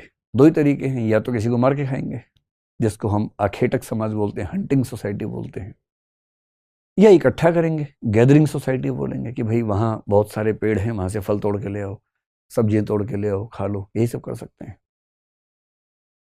एक पूरा क्लैन है, कुनबा है, ट्राइब है, एक कबीला है, एक जगह गया, वहां के पेड़ पौधे खत्म हो गए, अब क्या करेंगे? जाना पड़ेगा। उन्हें हम क्या बोलते हैं? घुमंतु जनजातियां, खाना बदोश जनजातियां, जो नोमैडिक ट्राइब्स होती हैं, ये बोलते हैं। तो ये तो हमारा इतिहास है, सबका इतिहास है, क्या कर सकते हैं। नियोलिथिक रिवॉल्यूशन ने पहली बार कमाल क्या किया कि हमें खेती करना समझ में आ गया। और जब पहली बार खेती करना समझ में आ गया तो ये क्लियर हुआ कि अब हमें कहीं जाने की जरूरत ही नहीं है, ना मारने की जरूरत है। वेजिटेरियनिज्म एक विचार के तौर पर पहली बार वहां से डेवलप होगा। उसके पहले कैसे डेवलप होगा? कि हम बिना हिंसा किए और बिना भटके जिंदा रह सकते हैं। और जब खेती होनी शुरू हुई तो पहली बार इंसान का समाज एक स्थान पर टिकना शुरू हुआ। पहली बार सरप्लस प्रोडक्शन होना शुरू हुआ कि जरूरत है 100 किलो अनाज की, हो गया 120 किलो। जब पहली बार सरप्लस प्रोडक्शन होने लगा तो यह हुआ कि कुछ व्यक्ति काम कम भी करेंगे तो भी काम चल जाएगा। और तब समाज के समझदार व्यक्तियों से यह अपेक्षा की गई कि आप सोचिए, नए स्ट्रक्चर्स पे सोचिए, क्या होना चाहिए, कैसे करना चाहिए। और जब पहली बार पेट भरा और पहली बार फुर्सत मिली तो उससे क्या विकसित हुआ? उससे विकसित होने लगा दर्शन। क्यों ऐसा है? वेस्ट की दुनिया में, पश्चिम की दुनिया में मानते हैं कि सबसे पहला फिलोसोफर, सबसे पुराना फिलोसोफर उनका कब हुआ? उसका नाम है थेल्स। और कब हुआ? 6th century BC। ये जुम्मा 2800 साल पहले, सिर्फ 2800 साल पहले। मतलब आप सोचिए 370 करोड़ साल के जीवन के इतिहास में 2800 साल पहले पहला दार्शनिक पैदा हुआ पश्चिम में। भारत का दर्शन उनसे बहुत प्राचीन है। और भारत में तो 6th सेंचुरी BC में तो बुद्ध और महावीर अपना दर्शन दे रहे हैं। और वो किसके खिलाफ दे रहे हैं? वैदिक औपनिषदिक दर्शन के विरुद्ध हैं, विरुद्ध या कम से कम उससे संशोधन करना चाह रहे हैं। इस समय से कम 1000 साल पहले हमारे पास वेद और उपनिषद का दर्शन विकसित रूप में आ चुका है। लेकिन आप 1000 साल और पीछे कर लेंगे, 1500, 1600 BC, 2000 BC मान लेंगे, जो आजकल की रिसर्चेस आमतौर पर इंडिकेट कर रही हैं, तो भी तो दर्शन का कुल इतिहास हमारा 4000 साल पुराना हुआ। और ये इसीलिए है कि 10,000 साल पहले पहली बार वो परिस्थितियां बनी कि हमारी क्षमताएं भी थी, स्थितियां भी बनी, चिंतन हल्का हल्का शुरू हुआ और आगे चलकर व्यवस्थित होकर दर्शन या फिलॉसफी के रूप में डेवलप हुआ। साइंस भी आई। भारतीय परंपरा में हम देखते हैं कि साइंस भी वहां दिखती है, ग्रीक परंपरा में भी बाद में दिखने लगे। दुनिया में 2 स्थान दर्शन और विज्ञान के विकास में सबसे ज्यादा सफल साबित हुए शुरुआत के समय में, एक भारत, एक यूनान। बेबीलोनियम में भी है, मिस्र में भी है, लेकिन विज्ञान और दर्शन का ज्यादा विकास यूनान और भारत में आपको दिखेगा, क्योंकि इन दोनों स्थानों पर चिंतन की परंपरा थी, विमर्श की परंपरा थी, रोक टोक नहीं थी। हर व्यक्ति सोचे, गहरा सोचे, इसकी आजादी उस समय दी गई। सबको न भी दी गई है तो कम से कम वैचारिक आजादी एक स्तर पर मिली। वहां भी सबको नहीं मिली, यहां भी सबको नहीं मिली, पर जिनको मिली ठीक से मिली। इसलिए आपको यूनान में उस समय कौन दिखेगा? पार्मेनाइडिस दिख जाएगा आपको, हेराक्लाइटस दिखेगा, या जिसको आप मैथ्स में सॉल्व करते हैं थ्योरम, पाइथागोरस दिखेगा। उसी समय का व्यक्ति है पाइथागोरस। अरस्तु सबसे पहला बड़ा वैज्ञानिक माना जाता है, वो उस समय का व्यक्ति है। हेरोडोटस जो इतिहास का एक व्यक्ति मानते हैं, वो उस समय का व्यक्ति है। क्योंकि वहां विशेष रूप से एथेंस नाम के एक शहर में ऐसी परंपरा थी, भारत में ऐसी परंपरा रही, इसलिए दर्शन का विकास इतना धूमधाम से हुआ, विज्ञान का विकास हुआ, गणित का विकास हुआ, प्राचीन काल में दिखता है। क्योंकि जिन जिन समाजों ने चर्चा की संस्कृति को प्रमोट किया, वहां वहां विज्ञान और दर्शन खूब तेजी से बढ़े। और इसलिए ईसा पूर्व 600 के आसपास से पश्चिम में और उसके 1000-1500 साल पहले से भारत में आपको दर्शन का विकास ठीक से नजर आने लगता है। इसलिए ऐसी बातों में मत आइएगा कि हमारा दर्शन तो 10 लाख साल पुराना है, हमारा दर्शन तो 380 करोड़ साल पुराना है। ये सब ना कल्पनाएं हैं, आस्थाएं हैं, भावनाएं हैं। कुछ लोगों को भावनाएं हैं, किसी को भावना है तो अच्छा है, हमें उससे क्या दिक्कत है। लेकिन जब आप सोचने के स्तर पे आएंगे तो आपको समझना पड़ेगा कि सच कहाँ है और हमारा एग्जिस्टेंस क्या है। अब यह है कि दर्शन किन प्रश्नों का जवाब देता है। आपके बहुत सारे प्रश्न होते होंगे ना मन में, क्योंकि आपका अभी पेट ठीक ठाक भरा ही हुआ है, फुर्सत भी दिन में 2 घंटे मिली जाती होगी, तो थोड़ी बहुत चैटिंग करने के बाद भी थोड़ी फुर्सत रहती ही होगी आपके पास ना। उससे मन में सवाल आता ही होगा कि मैं कौन हूँ, कहाँ से आया हूँ, कहाँ जाऊँगा, मरने के बाद बचूंगा कि मर ही जाऊँगा। अच्छा, एक मरना वो होता है, एक इस उम्र में जो बार बार मरते हैं किसी के ऊपर, वो होता है। ये दोनों मरना समान होता है कि भिन्न भिन्न होता है। पुनर्जन्म होगा कि नहीं होगा, पिछले जन्म में मैं क्या था, अगले में क्या बनूंगा, ऐसे बहुत सवाल आते हैं। कुछ ऐसी पुस्तकें लोग वहाँ से ढूंढते हैं। मेरा कॉलेज का एक दोस्त अब तो बहुत बड़ा अधिकारी है, बहुत ही बड़े स्तर पे है पुलिस में। वो जब स्टूडेंट था तो कहीं से ढूंढ के आ गया था, किसी के पास गया था, तो उनके पास कोई पुस्तक थी, उससे पता लगता है कि आप पिछले जन्म में क्या थे, अगले में क्या बनेंगे। तो आया तो बड़ा जोश से गया था, वापस आया बहुत दुखी दुखी। तो मैंने पूछा क्या हुआ, तो बोला यार पता लगा पिछले जन्म में गधा था। तो मैंने मजाक में कहा, मैंने कहा गलती से इस जन्म का बता दिया होगा, पिछले जन्म का नहीं बताया होगा। तो उससे कहने नहीं, पिछले जन्म का बताया, इसमें तो मनुष्य हैं। फिर मैंने कहा ठीक है, पिछले जन्म हो तो गया, टेंशन किस बात की है। बोला अरे नहीं यार, अगले में भी गधा लिखा हुआ। तो मैंने कहा दरअसल ये हैट्रिक है तुम्हारी, तुम्हें आइडिया नहीं इस बात का। और तो ऐसा भी है, पता नहीं अगले जन्म में क्या बन जाए क्या ना बने। तो रहस्य है इन सब चीजों को लेकर, जिज्ञासा तो होती है। तो थोड़ा सा समझ लीजिए कि फिलॉसफी में क्या क्या होता है, ताकि आप ये समझ सकें कि अगली चर्चा में आने की भाग जाना है आज से ही। तो आज की चर्चा के बाद कुछ लोग अगली चर्चा में भाग लेंगे, बाकी लोग भाग लेंगे, है ना। तो 2 ही तरीके हो सकते हैं। तो फिलॉसफी में हम लोग क्या क्या समझने का प्रयास करते हैं। फिलॉसफी में सब कुछ पढ़ा जाता है। कहते हैं philosophy is the mother of all sciences, mother of all discipline. क्यों? क्योंकि शुरुआती मनुष्य जब बहुत परेशान होता था, अचानक बरसात आने लगी, शिकार करने गए थे, सामने शेर आ गया भूखा, वो भी भूखा है शिकार करने के लिए। आप भी गए थे हिरण के चक्कर में, हिरण पीछे से देख रहा है, एंजॉय कर रहा है। आप भगवान से प्रार्थना करें, हे भगवान मुझे बचा लो, मुझे हिरण दे दो। सोचिए, शेर ने भी प्रार्थना की थी, हे भगवान एक मनुष्य देना, बहुत दिन से नहीं खाया है। अब भगवान तो न्यायप्रिय है, दोनों के साथ न्याय करना है उसे। तो उसकी बात सुन के आपको उसके सामने ले गया, तब तक आपने प्रार्थना कर दी। अब पशु पेश हो गया ना। बड़ा मुश्किल है, इन प्रश्नों का जवाब कैसे दें। प्रार्थना केवल हम थोड़ा ना कर रहे हैं, कि आप तो और स्पीशीज भी कर रहे हैं। बड़ी मुश्किल दुनिया थी उस समय। तो उस समय के जो मतलब बुद्धिमान लोग थे, वो सोचते थे बहुत ज्यादा, ऑब्जर्व करते थे दुनिया को, चिंतन करते थे, कल्पनाएं करते थे, और वहां से जो भी सोचा वो फिलॉसफी हो गई। आगे चल के क्या हुआ, कुछ कुछ विषय बनने लगे, फिजिक्स बना, केमिस्ट्री बना, बायोलॉजी बना। जो विषय अपने आप में इंडिपेंडेंट होता गया वो साइंस में चला गया, और जो साइंस नहीं सोच पाती है वो अभी भी फिलॉसफी में रहता है। और इसलिए फिलॉसफी की जो सबसे मजेदार ब्रांच है उसको बोलते हैं मेटाफिजिक्स।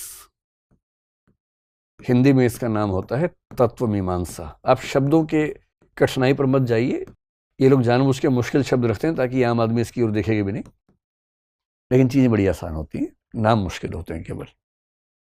मेटाफिजिक्स का मतलब ये जो फिजिक्स के परे है। फिजिक्स एक विषय के रूप में भी, जहां तक फिजिक्स ने रिसर्च कर ली वो फिजिक्स, जो नहीं कर पाया वो मेटाफिजिक्स। जैसे फिजिक्स बोलेगा दुनिया एटम से बनी है, आप बोलेंगे हाँ ठीक है, आगे बोलो। एटम के अंदर न्यूक्लियस है, हाँ ठीक है।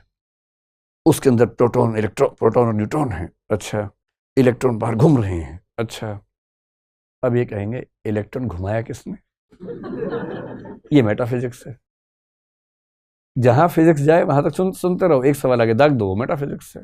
उसके बियॉन्ड, किसने एटम्स के अंदर इलेक्ट्रॉन्स को घुमाया, किसने प्रोटॉन्स और न्यूट्रॉन्स को ठीक से बिठाया? अब आप बोल दीजिए कि ये ईश्वर ने किया, या परम तत्व ने किया, या ये अपने आप हुआ। जैसे भी हुआ, अलग अलग फिलोसफीज के अलग अलग उत्तर इसके हैं, वो मेटाफिजिक्स है। मेटाफिजिक्स का बेसिक काम ये बताना है कि ये सब कुछ कैसे हुआ, कैसे बना सब कुछ। तो मेटाफिजिक्स की अगर मैं बात करूं तो इसमें, इसी में आमतौर पर जो फिलोसफी के दीवाने होते हैं आप जैसे, उनका इंटरेस्ट बेसिकली इसी में होता है, मेटाफिजिक्स में ही। बाकी में तो उनको नींद आने लगती है, इसमें इंटरेस्ट ज्यादा रहता है।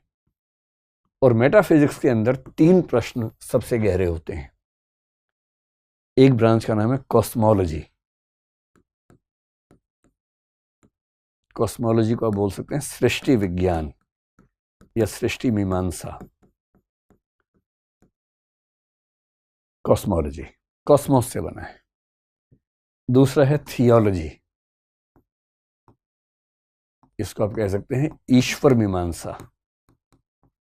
आपको हिंदी अनुवाद सुनते आइडिया हो गया ना क्या है। और तीसरा है साइकोलॉजी। आप सोचेंगे अरे ये तो अलग सब्जेक्ट होता है। नहीं, साइकोलॉजी अलग विषय बनने से पहले फिलॉसफी का एक सबसेट है। नेचर अलग है दोनों की थोड़ी सी। मेटाफिजिक्स का मूल प्रश्न है कि दुनिया अंततः क्या है, किस चीज से बनी है। जितना डाइवर्सिटी है कहां से आई।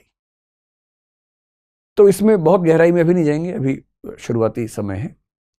लेकिन 3 मूल प्रश्न हैं। पहला, ये दुनिया, ये सृष्टि कैसे बनी? बनाई गई या अपने आप बनी? बनाई गई तो किसने बनाई, किस चीज से बनाई?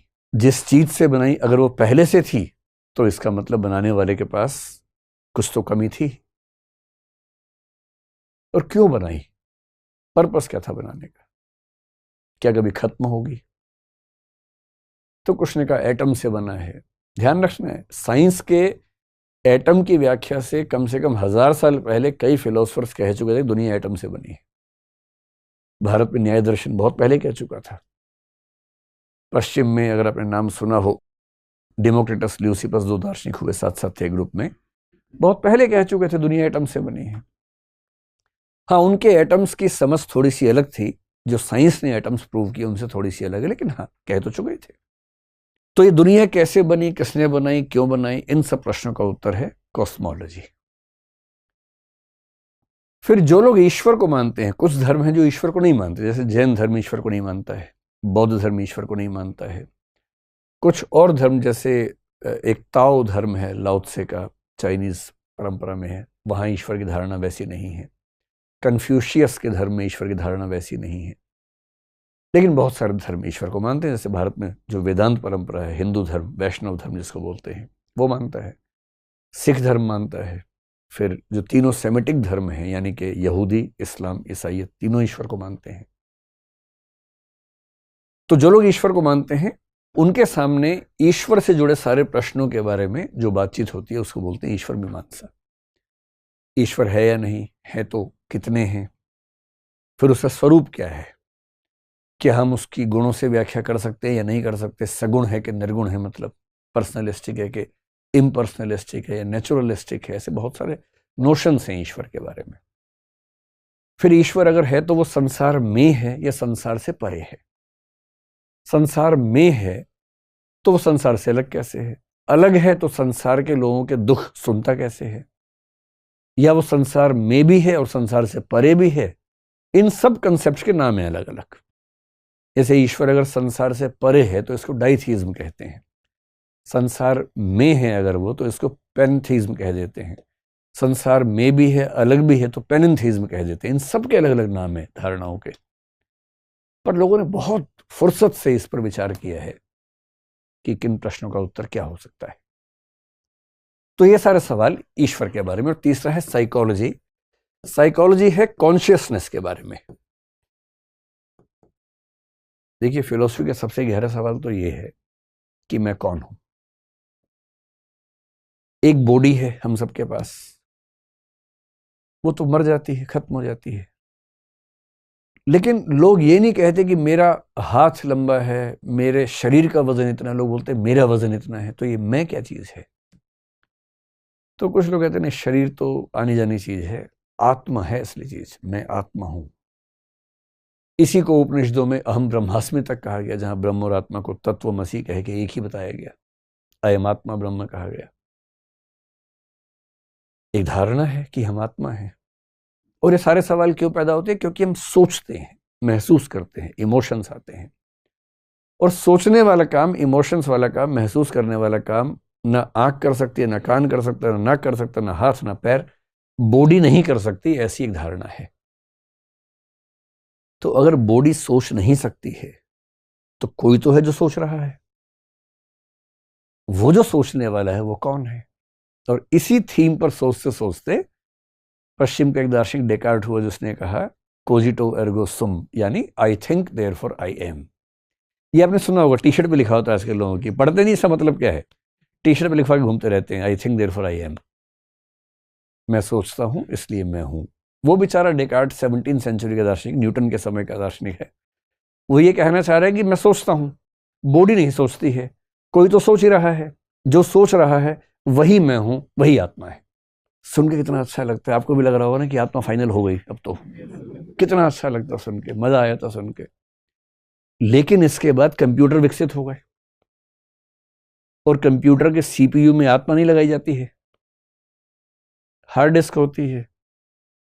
और उसमें क्या क्या होता है? एक एल्गोरिथमिक एएलयू होती है, अरिथमेटिक और लॉजिकल यूनिट होती है, एक मेमोरी यूनिट होती है। और वो सीपीयू और उसके पार्ट्स बिना आत्मा के गणितीय सवाल भी सॉल्व कर देते हैं, रीजनिंग भी हमसे अच्छी कर लेते हैं। अब तो लैंग्वेज भी करने लग गए हैं। उनकी मेमोरी भी हमसे शार्प हो गई है। हम तो भूल भी जाते, वो भूलते ही नहीं कभी। हमें याद रहे तो भी कई बार निकाल नहीं पाते बाहर कि यार एक मिनट रुको, याद नहीं आ रहा, याद नहीं आ रहा, याद नहीं आ रहा। एग्जाम के बाहर निकलते याद आ जाता है। कंप्यूटर में तो ये भी नहीं होता कि जो है खटाक से रिट्रीव हो जाता है, याद आ जाता है। उनका तो ये भी है कि अगर मेमोरी ज्यादा होगी कंप्यूटर में, हार्ड डिस्क में ली, बाहर निकाल ली और भर ली, बाद में फिर अंदर ले आए। हम तो ये भी नहीं कर सकते, थोड़ा बाहर निकाल दिया फिर वापस लेके आ गए, बाहर निकला तो फिर निकल ही गया कि बार में काम खत्म। अब कंप्यूटर के विकास ने और आर्टिफिशियल इंटेलिजेंस के बाद तो बड़ी तबाही है। मनुष्य एक ही भरोसे पे चल रहा है पिछले 20-25 साल से कि आर्टिफिशियल इंटेलिजेंस कुछ भी कर ले, क्रिएटिव थिंकिंग नहीं कर सकती, इमोटिव तरीके से नहीं सोच सकती। इन दावों की हवा 10 साल में निकल जाएगी, और 2 दिन पहले निकल भी गई है। बल्कि 2 दिन पहले हमारी टीम के एक मेंबर ने मुझे एक ऐप दिखाई। उसने क्या दिखाई? उस दिन पता नहीं क्या तबाही है, कई लोगों ने मुझे लिंक भेजा उस ऐप का अलग अलग जगह से। एक AI, पता नहीं क्या उसका नाम है, आप कहेंगे तो बता दूंगा, आपको पता ही होगा, आप लोग तो यंग लोग हैं। ऐसी ऐप आ गई है कि आपको कहानी भी अगर लिखनी है, उसमें क्रिमिनल कहानी लिखनी है, मान लीजिए सनसनी वाली कहानी, ऊपर इंडेक्स में आप लिखेंगे कि भाई ऐसी कहानी लिखनी है, ये कैरेक्टर का नाम है, ये हत्यारा होना चाहिए, ये पुलिस वाला होना चाहिए, अब एक कहानी सोचो, एंटर करो। 3, 4, 5 सेकंड में एकदम एक नई कहानी लिखी हो जाती है। ये क्रिएटिव थिंकिंग नहीं है तो और क्या है? बड़ी तबाही आने वाली है आने वाले समय में। जितना हमको लगता है कि हम लोग बहुत ही यूनिक टाइप के लोग हैं, कुछ नहीं है। हम गोरिल्ला के चचेरे भाई हैं। हम दरअसल वही हैं। हम पेड़ पौधों के 370 करोड़ साल बाद के वंशज हैं, और उसी तरीके से हमारा विकास हुआ। तो कॉन्शियसनेस की पूरी स्टडी फिलॉसफी में जब करते हैं, इसको बोलते हैं साइकोलॉजी। मन क्या है, बुद्धि क्या है, मस्तिष्क क्या है, प्रज्ञा क्या है, चेतना क्या है, कॉन्शियस माइंड क्या है, सबकॉन्शियस माइंड क्या है, अनकॉन्शियस माइंड क्या है, इच्छाओं और विवेक के बीच का जो द्वंद्व है, एक तरफ लस्ट है, डिजायर्स हैं, एक तरफ उसे कंट्रोल करने वाला सुपर ईगो है, ये द्वंद्व क्यों होता है, कन्फ्लिक्ट क्यों होता है, इन सारी की सारी स्टडीज को एक बात में बोलते हैं साइकोलॉजी। इसी में आत्मा को लेकर बात होती है। अब जैसे भारत में है, 9 दर्शन में से 7 आत्मा को मानते हैं। बौद्ध दर्शन बोलता है कि आत्मा नहीं होती है। तो क्या होता है भाई, सोचते कैसे हैं हम? तो सरल भाषा में कहें तो जैसे तार के अंदर जो करंट है बिजली का, वो इलेक्ट्रॉन्स का प्रवाह है, ठीक वैसे ही आत्मा नहीं है। चेतना एक प्रवाह में रहती है, एक फ्लो में रहती है, नदी की तरह रहती है, कोई वस्तु नहीं है। उनका भी काम चल गया। और चारवाक तो अपना अलग ही रहता है एकदम। उससे किसी ने पूछा भाई क्या है, आत्मा है? बोले आत्मा क्या होती है? कुछ नहीं होती आत्मा। तो चेतना प्रवाह, बोले ये भी कुछ नहीं होता है। तो सोचता कौन है? बोले शरीर ही सोचता है। शरीर ही ऐसे गुणों से युक्त है कि उसमें चिंतन का गुण विकसित हो जाता है। लोगों ने इतना मजाक बनाया, हम भी खूब मजाक बनाते थे उसका पढ़ाई के दिनों में, लेकिन कंप्यूटर के विकास के बाद लगता है कि ये सही ना साबित हो जाए। अगर भौतिक वस्तुओं से बना हुआ कंप्यूटर सोच पा रहा है, तो भौतिक शरीर क्यों नहीं सोच सकता? कम से कम सोचने का एक तरीका तो है।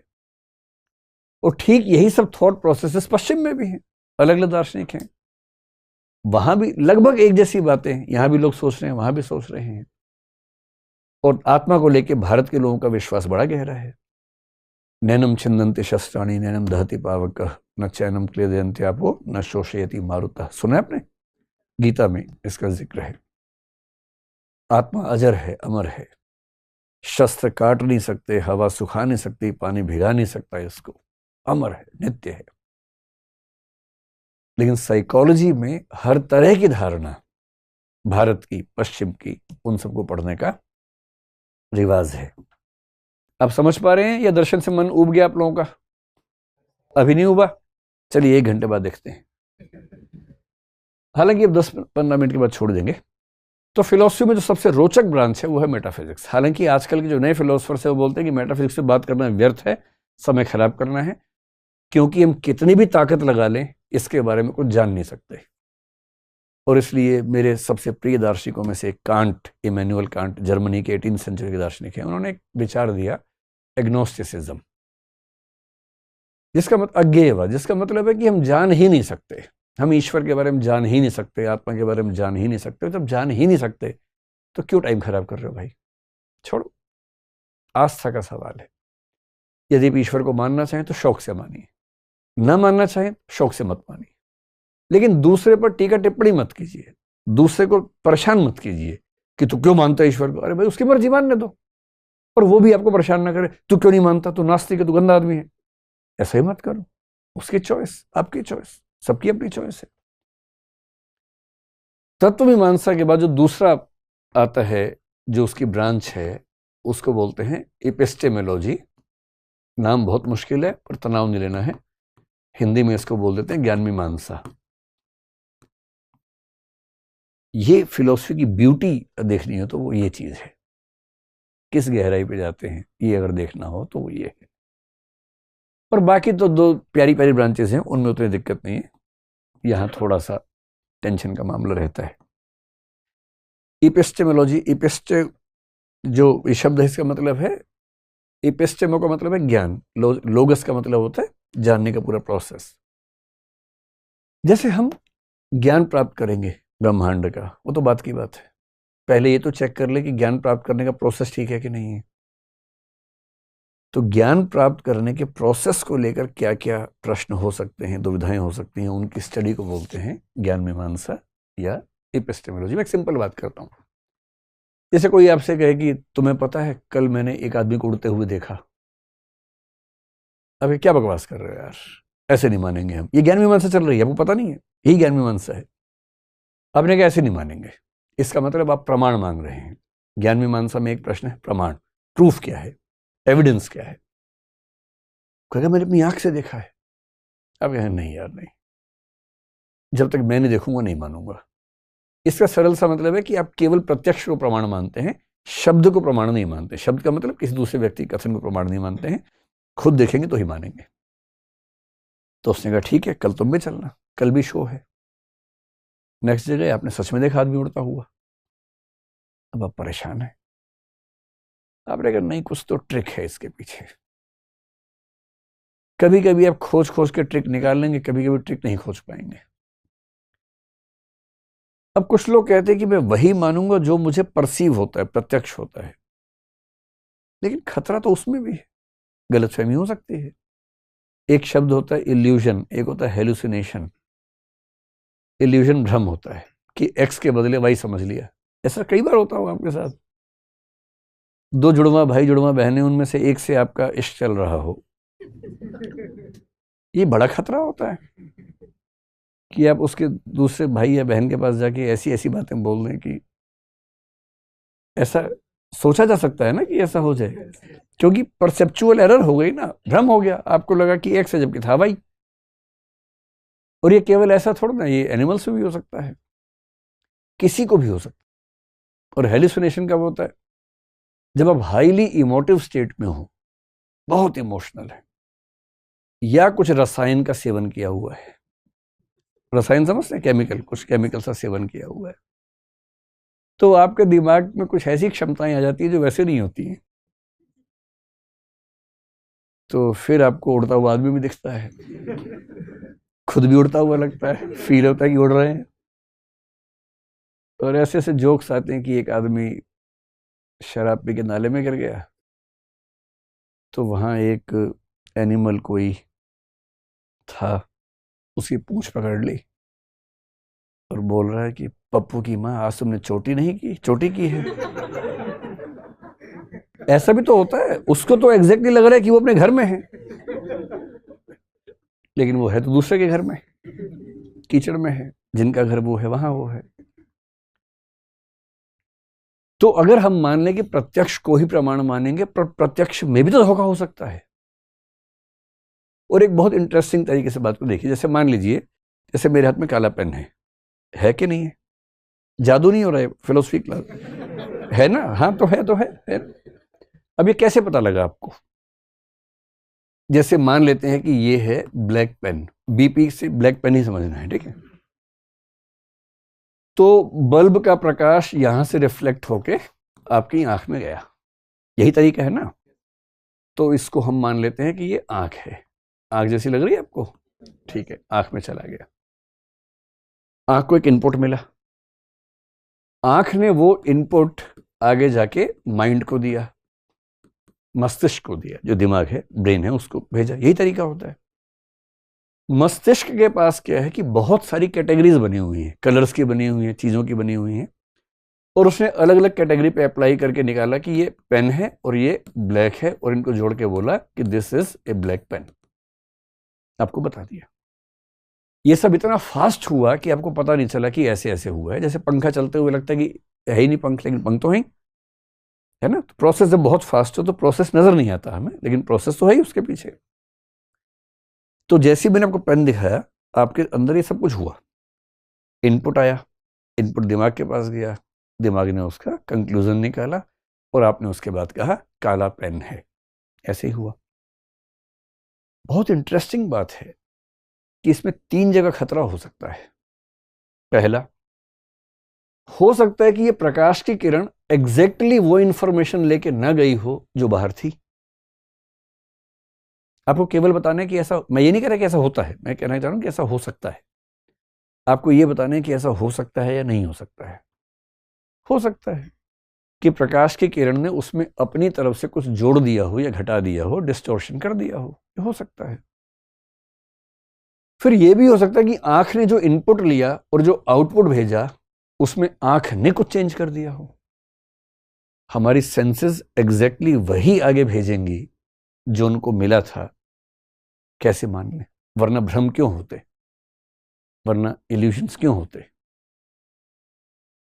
तीसरा यह भी हो सकता है कि माइंड जो है, माइंड के पास जो कैटेगरीज पहले से बनी हुई है, उन कैटेगरीज में कुछ लोचा हो, कुछ गड़बड़ हो, वहां कोई एरर हो जाए निष्कर्ष निकालने में। इसीलिए एक छोटी सी गाय देख के कई बार लगता है कि बहुत मोटा कुत्ता आ रहा है, बहुत मोटा कुत्ता देख के दूर से लगता है छोटी सी गाय आ रही है, भैंस आ रही है। ऐसा कुछ हो सकता है, ऐसा होता ही है हमारे साथ। कोई मोटा सा गधा हो, मान लीजिए, दूर से आ रहा हो, तो आप तो बर्तन ले लेंगे हाथ में कि गाय है तो दूध लेके आऊंगा। ऐसा हो सकता है, क्योंकि भ्रम इसीलिए तो होता है ना कि या तो यहां गड़बड़ हुई, या यहां हुई, या यहां हुई।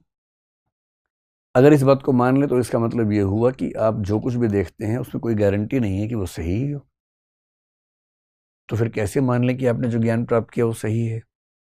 और फिलोसफी तो इस लेवल पर जाके बात करता है, साइंस उस लेवल पर बात नहीं करता। साइंस का एक सिस्टम बना हुआ है, फिलोसफी उस सिस्टम के भी पीछे चला जाता है। यह साइंस पूरा इस बात पर टिका है कि दुनिया में कार्य कारण नियम काम करता है, कॉजेशन प्रिंसिपल काम करता है। हर कार्य का एक कारण होता है। ये प्रिंसिपल साइंस के लिए एक्सियोम है। एक्सियोम का मतलब एक मूलभूत निष्कर्ष है जिस पे कोई सवाल नहीं खड़ा किया जा सकता। फिलोसफी इस पे भी सवाल खड़ा करता है कि कैसे मान लें कि कार्य कारण नियम एग्जिस्ट करता ही करता है। और इस पर तो कुछ लोगों ने इतने, मतलब भारत में न्याय दर्शन ने इस पर खूब काम किया, कई दर्शनों ने काम किया, बौद्ध ने बहुत काम किया, पश्चिम में ह्यूम नाम के दार्शनिक ने सवाल खड़ा कर दिया इस पे। उसने कहा हर कार्य के पीछे कारण होता है, ये सिर्फ एक इंडक्टिव आर्गुमेंट है जिसकी लेजिटिमेसी इतनी ही है जैसे आपने 100 कबूतर देखे काले से, आपने कहा कबूतर काला होता है। जिस दिन एक सफेद दिखेगा सब बर्बाद हो जाएगा। इतनी ही लेजिटिमेसी है कारणता नियम की भी। ये जो सारे प्रश्न हैं कि हम जो जानते हैं, कैसे जानते हैं, कितना जानते हैं, प्रूफ है, एविडेंस है कि नहीं है, बुद्धि की भूमिका कितनी है, यानी माइंड की भूमिका कितनी है, रीजनिंग की कितनी भूमिका है, कितना परसेप्शन या प्रत्यक्ष की भूमिका है, इनकी मिक्सिंग कैसे होती है, भ्रम क्यों होता है, इल्यूजन क्यों होता है, हेलुसिनेशंस क्यों होते हैं, हमारे निष्कर्ष गलत क्यों निकलते हैं, रीजनिंग में गलतियां कब होती हैं, लॉजिक में फेलिसिस कब होती हैं, कौन सी त्रुटियों से हमारे समाज या व्यक्तियों के फैसले गलत हो जाते हैं, इस पूरी ब्रांच ऑफ नॉलेज को बोलते हैं एपिस्टेमोलॉजी। इस पर हम बहुत बात नहीं करेंगे क्योंकि एकेडमिक ज्यादा है, आम आदमी की रुचियों वाला मामला इसमें थोड़ा सा कम है। इसके बाद एक छोटी सी बात और है, उसके बाद आप आज तो फ्री हो जाएंगे, अगली बार जब गिरफ्तारी होगी होगी। तो एक हो गया मेटाफिजिक्स, एक हो गया एपिस्टेमोलॉजी। जो तीसरी ब्रांच है उसके लिए एक शब्द चलता है एक्सियोलॉजी, लेकिन हम दो शब्दों पर गौर करेंगे। एक्सियोलॉजी को हिंदी में बोलते हैं मूल्य मीमांसा। मूल्यों के बारे में बात करते हैं, वैल्यूज के बारे में। इसके दो ब्रांचेस बेसिकली चलती हैं। एक इथिक्स है, आपने इसका नाम सुना होगा, ये तो आईएएस के सिलेबस में भी आ गया है। और एक होता है एस्थेटिक्स। आप कम से कम कुछ ऐसे प्रश्न सुनेंगे तो आप समझेंगे अरे बाप रे, ये बात तो कब से हमारे दिमाग में चल रही थी। एथिक्स है नीति शास्त्र, एस्थेटिक्स होता है सौंदर्य शास्त्र, सुंदरता का अध्ययन। तो एथिक्स का मतलब यह है कि क्या नैतिक है, क्या अनैतिक है, कौन से नैतिक नियम ठीक हैं, कौन से नियम गलत हैं, क्या नैतिक मूल्य समय के साथ बदलने चाहिए, मॉरल वैल्यूज चेंज होनी चाहिए या नहीं होनी चाहिए। झूठ बोलना पाप है, पर किसी को बचाने के लिए झूठ बोलें तो तब तो पुण्य हो जाता है। क्या नैतिक नियम इतने फ्लेक्सिबल होने चाहिए या उनको रिजिड होना चाहिए। ये सब जो प्रश्न हैं ये इथिक्स के सवाल है। जीवन का उद्देश्य क्या है, क्या उद्देश्य पैसा है, पावर है, यही सब है, या उससे बड़ा कोई उद्देश्य है। सबसे बड़ा पर्पस ऑफ लाइफ क्या हो सकता है, ये इथिक्स का सवाल है। शुभ क्या है, what is good in life. ऐसी कौन सी चीजें हैं जो अपने आप में अच्छी हैं, जिनको अच्छा होने के लिए किसी पे डिपेंडेंट नहीं होना है। जैसे पावर अपने आप में अच्छी नहीं, पावर का ठीक यूज करेंगे तो अच्छा है, मिस यूज करेंगे तो बुरी चीज है। क्या ऐसा भी कुछ है जो अपने आप में अच्छा है? अगर है तो उसके पीछे हम सबको दौड़ना चाहिए, उसकी कोशिश करनी चाहिए। ये सारी चीजें एथिक्स की दुनिया में पढ़ी जाती हैं। एस्थेटिक्स में एक सबसे गहरा सवाल आपने सुना ही होगा, आप सुनते होंगे कि सुंदरता तो देखने वाले की आंख में होती है ना। Beauty lies in the eyes of the beholder, ये बड़ा प्रसिद्ध कथन है। तो किसी को देख के आपको लगा वो बहुत सुंदर है, और फिर किसी ने कहा ये, और आपने कहा यार beauty lies in the beholder's eyes. इससे चलता है, आप लोगों की उम्र में ये हार्मोन ज्यादा होते हैं इस तरह के, तो ये बातें ज्यादा होती हैं इस उम्र में। लेकिन बड़ा मुश्किल है ना, इसको बोलते हैं सब्जेक्टिविस्टिक एस्थेटिक्स या एस्थेटिक सब्जेक्टिविज्म, कि हर व्यक्ति अपनी नजर से सुंदरता को समझता है। अगर सुंदरता आपकी आंख में थी ही तो उसको देखने की जरूरत क्या थी, आंख में लिए लिए घूमते रहते, तब तो कुछ नहीं हो रहा था बिना उसको देखे। इसलिए कुछ लोग बोलते हैं नहीं, सुंदरता आंख में नहीं होती, सुंदरता उस व्यक्ति या वस्तु में है जिसको देख के आपका दिल या दिमाग कहता है कि वो सुंदर है। इसको एस्थेटिक्स का ऑब्जेक्टिविज्म कहते हैं। एक तीसरा है एस्थेटिक्स का कल्चरलिज्म। कहते हैं कुछ सुंदर है या नहीं ये उस कल्चर से तय होगा जिस कल्चर में आप पैदा हुए हैं। वो कल्चर आपको ये देखना सिखाएगी कि क्या सुंदर है, क्या असुंदर है। फ्रांस के आदमी के लिए एक 50-55 साल की महिला जो स्कर्ट पहनती है सुंदर है और सुशील, सुंदर सब कुछ है। भारत के इंसान के लिए शायद वो साड़ी हो जाएगी, क्योंकि हमने अपने कल्चर में साड़ी को एक अच्छी ड्रेस के रूप में देखा है। नॉर्थ ईस्ट के देशों, ये जो मिडिल ईस्ट के देश हैं, उनके लिए शायद कोई हिजाब या बुर्के वाली जो महिला होगी वो सुंदर मानी जाएगी। तो सुंदरता ना वस्तु में है, ना देखने वाले की आंख में है। देखने वाले की आंख में है भी तो देखने वाले की आंख भी अपनी आंख छोड़ना होती है, कल्चर ने बनाई है उसकी आंख भी। तो हमारी आंख, हमारा सबसे बड़ी गलतफहमी हमें यह है कि हमारी आंख है। हमारा नजरिया नहीं होता है। हमारे नजरिए में बहुत थोड़ा सा हमारा होता है, और वो बहुत थोड़ा सा जीरो के आसपास ही होता है। मतलब शायद थोड़ा सा जीरो से ऊपर निकल जाए, वरना जीरो के आसपास ही है। इसके अलावा आजकल एक तरीका चला है कि हम हर विषय में फिलॉसफी पढ़ते हैं। Philosophy of history, philosophy of science, philosophy of politics, philosophy of society, सब कुछ। जिसका मतलब है उस विषय के सबसे गहरे प्रश्नों को समझना, विश्लेषण करना। जैसे हिस्ट्री पूरी पढ़ने के बाद सबसे मुश्किल प्रश्न है what is history. This is philosophy of history. इतिहास को डिफाइन कर पाना, इतिहास किस नजरिए से लिखा जाएगा इसको डिफाइन कर पाना, ये फिलॉसफी ऑफ हिस्ट्री है। ऐसी फिलॉसफी ऑफ साइंस होती है, फिलॉसफी ऑफ रिलीजन होता है, हर चीज की फिलॉसफी है। तो फिलॉसफी ऑफ फिलॉसफी भी हो सकती है। तो मेरी तरफ से आज की बातचीत पूरी हुई। अब आपके मन में कोई सवालात हो तो पूछिए जो आपको बेचैन कर रहे हो। बस ये ध्यान रखना कि सब लोग परेशान हैं, आपका सवाल उनको और बेचैन करेगा अगर गहरा सवाल नहीं हुआ तो। नमस्ते सर, मेरा नाम राजदीप है। राजदीप, हाँ सर, जैसे अभी आपने बताया कि हमारी जितनी भी क्रिया होती है उसके पीछे हमारे सोसाइटी का बहुत बड़ा फैक्टर होता है, हाँ बहुत बड़ा हाथ होता है। हमारे सोचने में भी उसका बहुत बड़ा इन्फ्लुएंस होता है। तो ऐसे जितने फिलोसफर्स होंगे उनके भी बैकग्राउंड का बहुत बड़ा इम्पैक्ट होगा। एकदम। किसी फिलोसफर को ठीक से समझना हो, उसका स्पेस और टाइम समझ लीजिए, 70-80% समझ में आ जाएगा। अच्छा, जैसे सर एक टॉपिक पे अलग अलग फिलोसफर्स अपनी अपनी फिलोसफी देते हैं। अगर मुझे उस टॉपिक पे कन्फ्यूजन है तो मेरे दिमाग में ऐसे कौन से पैरामीटर्स होने चाहिए इससे मुझे ये लगे कि हाँ, इसकी फिलोसफी मेरी लाइफ में सबसे ज़्यादा प्रैक्टिकल है। देखो, मैं आपको ना एक बात से समझाता हूँ। जब मैंने फिलोसफी पढ़ा, मैंने फिलोसफी ना बीए में पढ़ा ना एमए में पढ़ा, मैंने आज तक फिलोसफी किसी स्कूल कॉलेज में नहीं पढ़ा। यूपीएससी की तैयारी करते हुए 1-2 अटेम्प्ट के बाद मेरा मन हुआ कि विषय बदलता हूँ, क्योंकि मुझे नए विषय पढ़ने का शौक बहुत था। तो मैंने फिलोसफी लिया, फिर पढ़ा, मतलब अच्छे से, मतलब इत्मीनान से पढ़ा, आनंद लेके पढ़ा, और फिर कई साल पढ़ाया भी। तो मैंने फिलोसफी जिस गलत फहमी में लिया था वो ये थी कि मेरे मन में ये प्रश्न बहुत आते थे, आत्मा, परमात्मा, मैं मरूंगा तो क्या होगा, इस तरह के सवाल जो आपके मन में आते होंगे।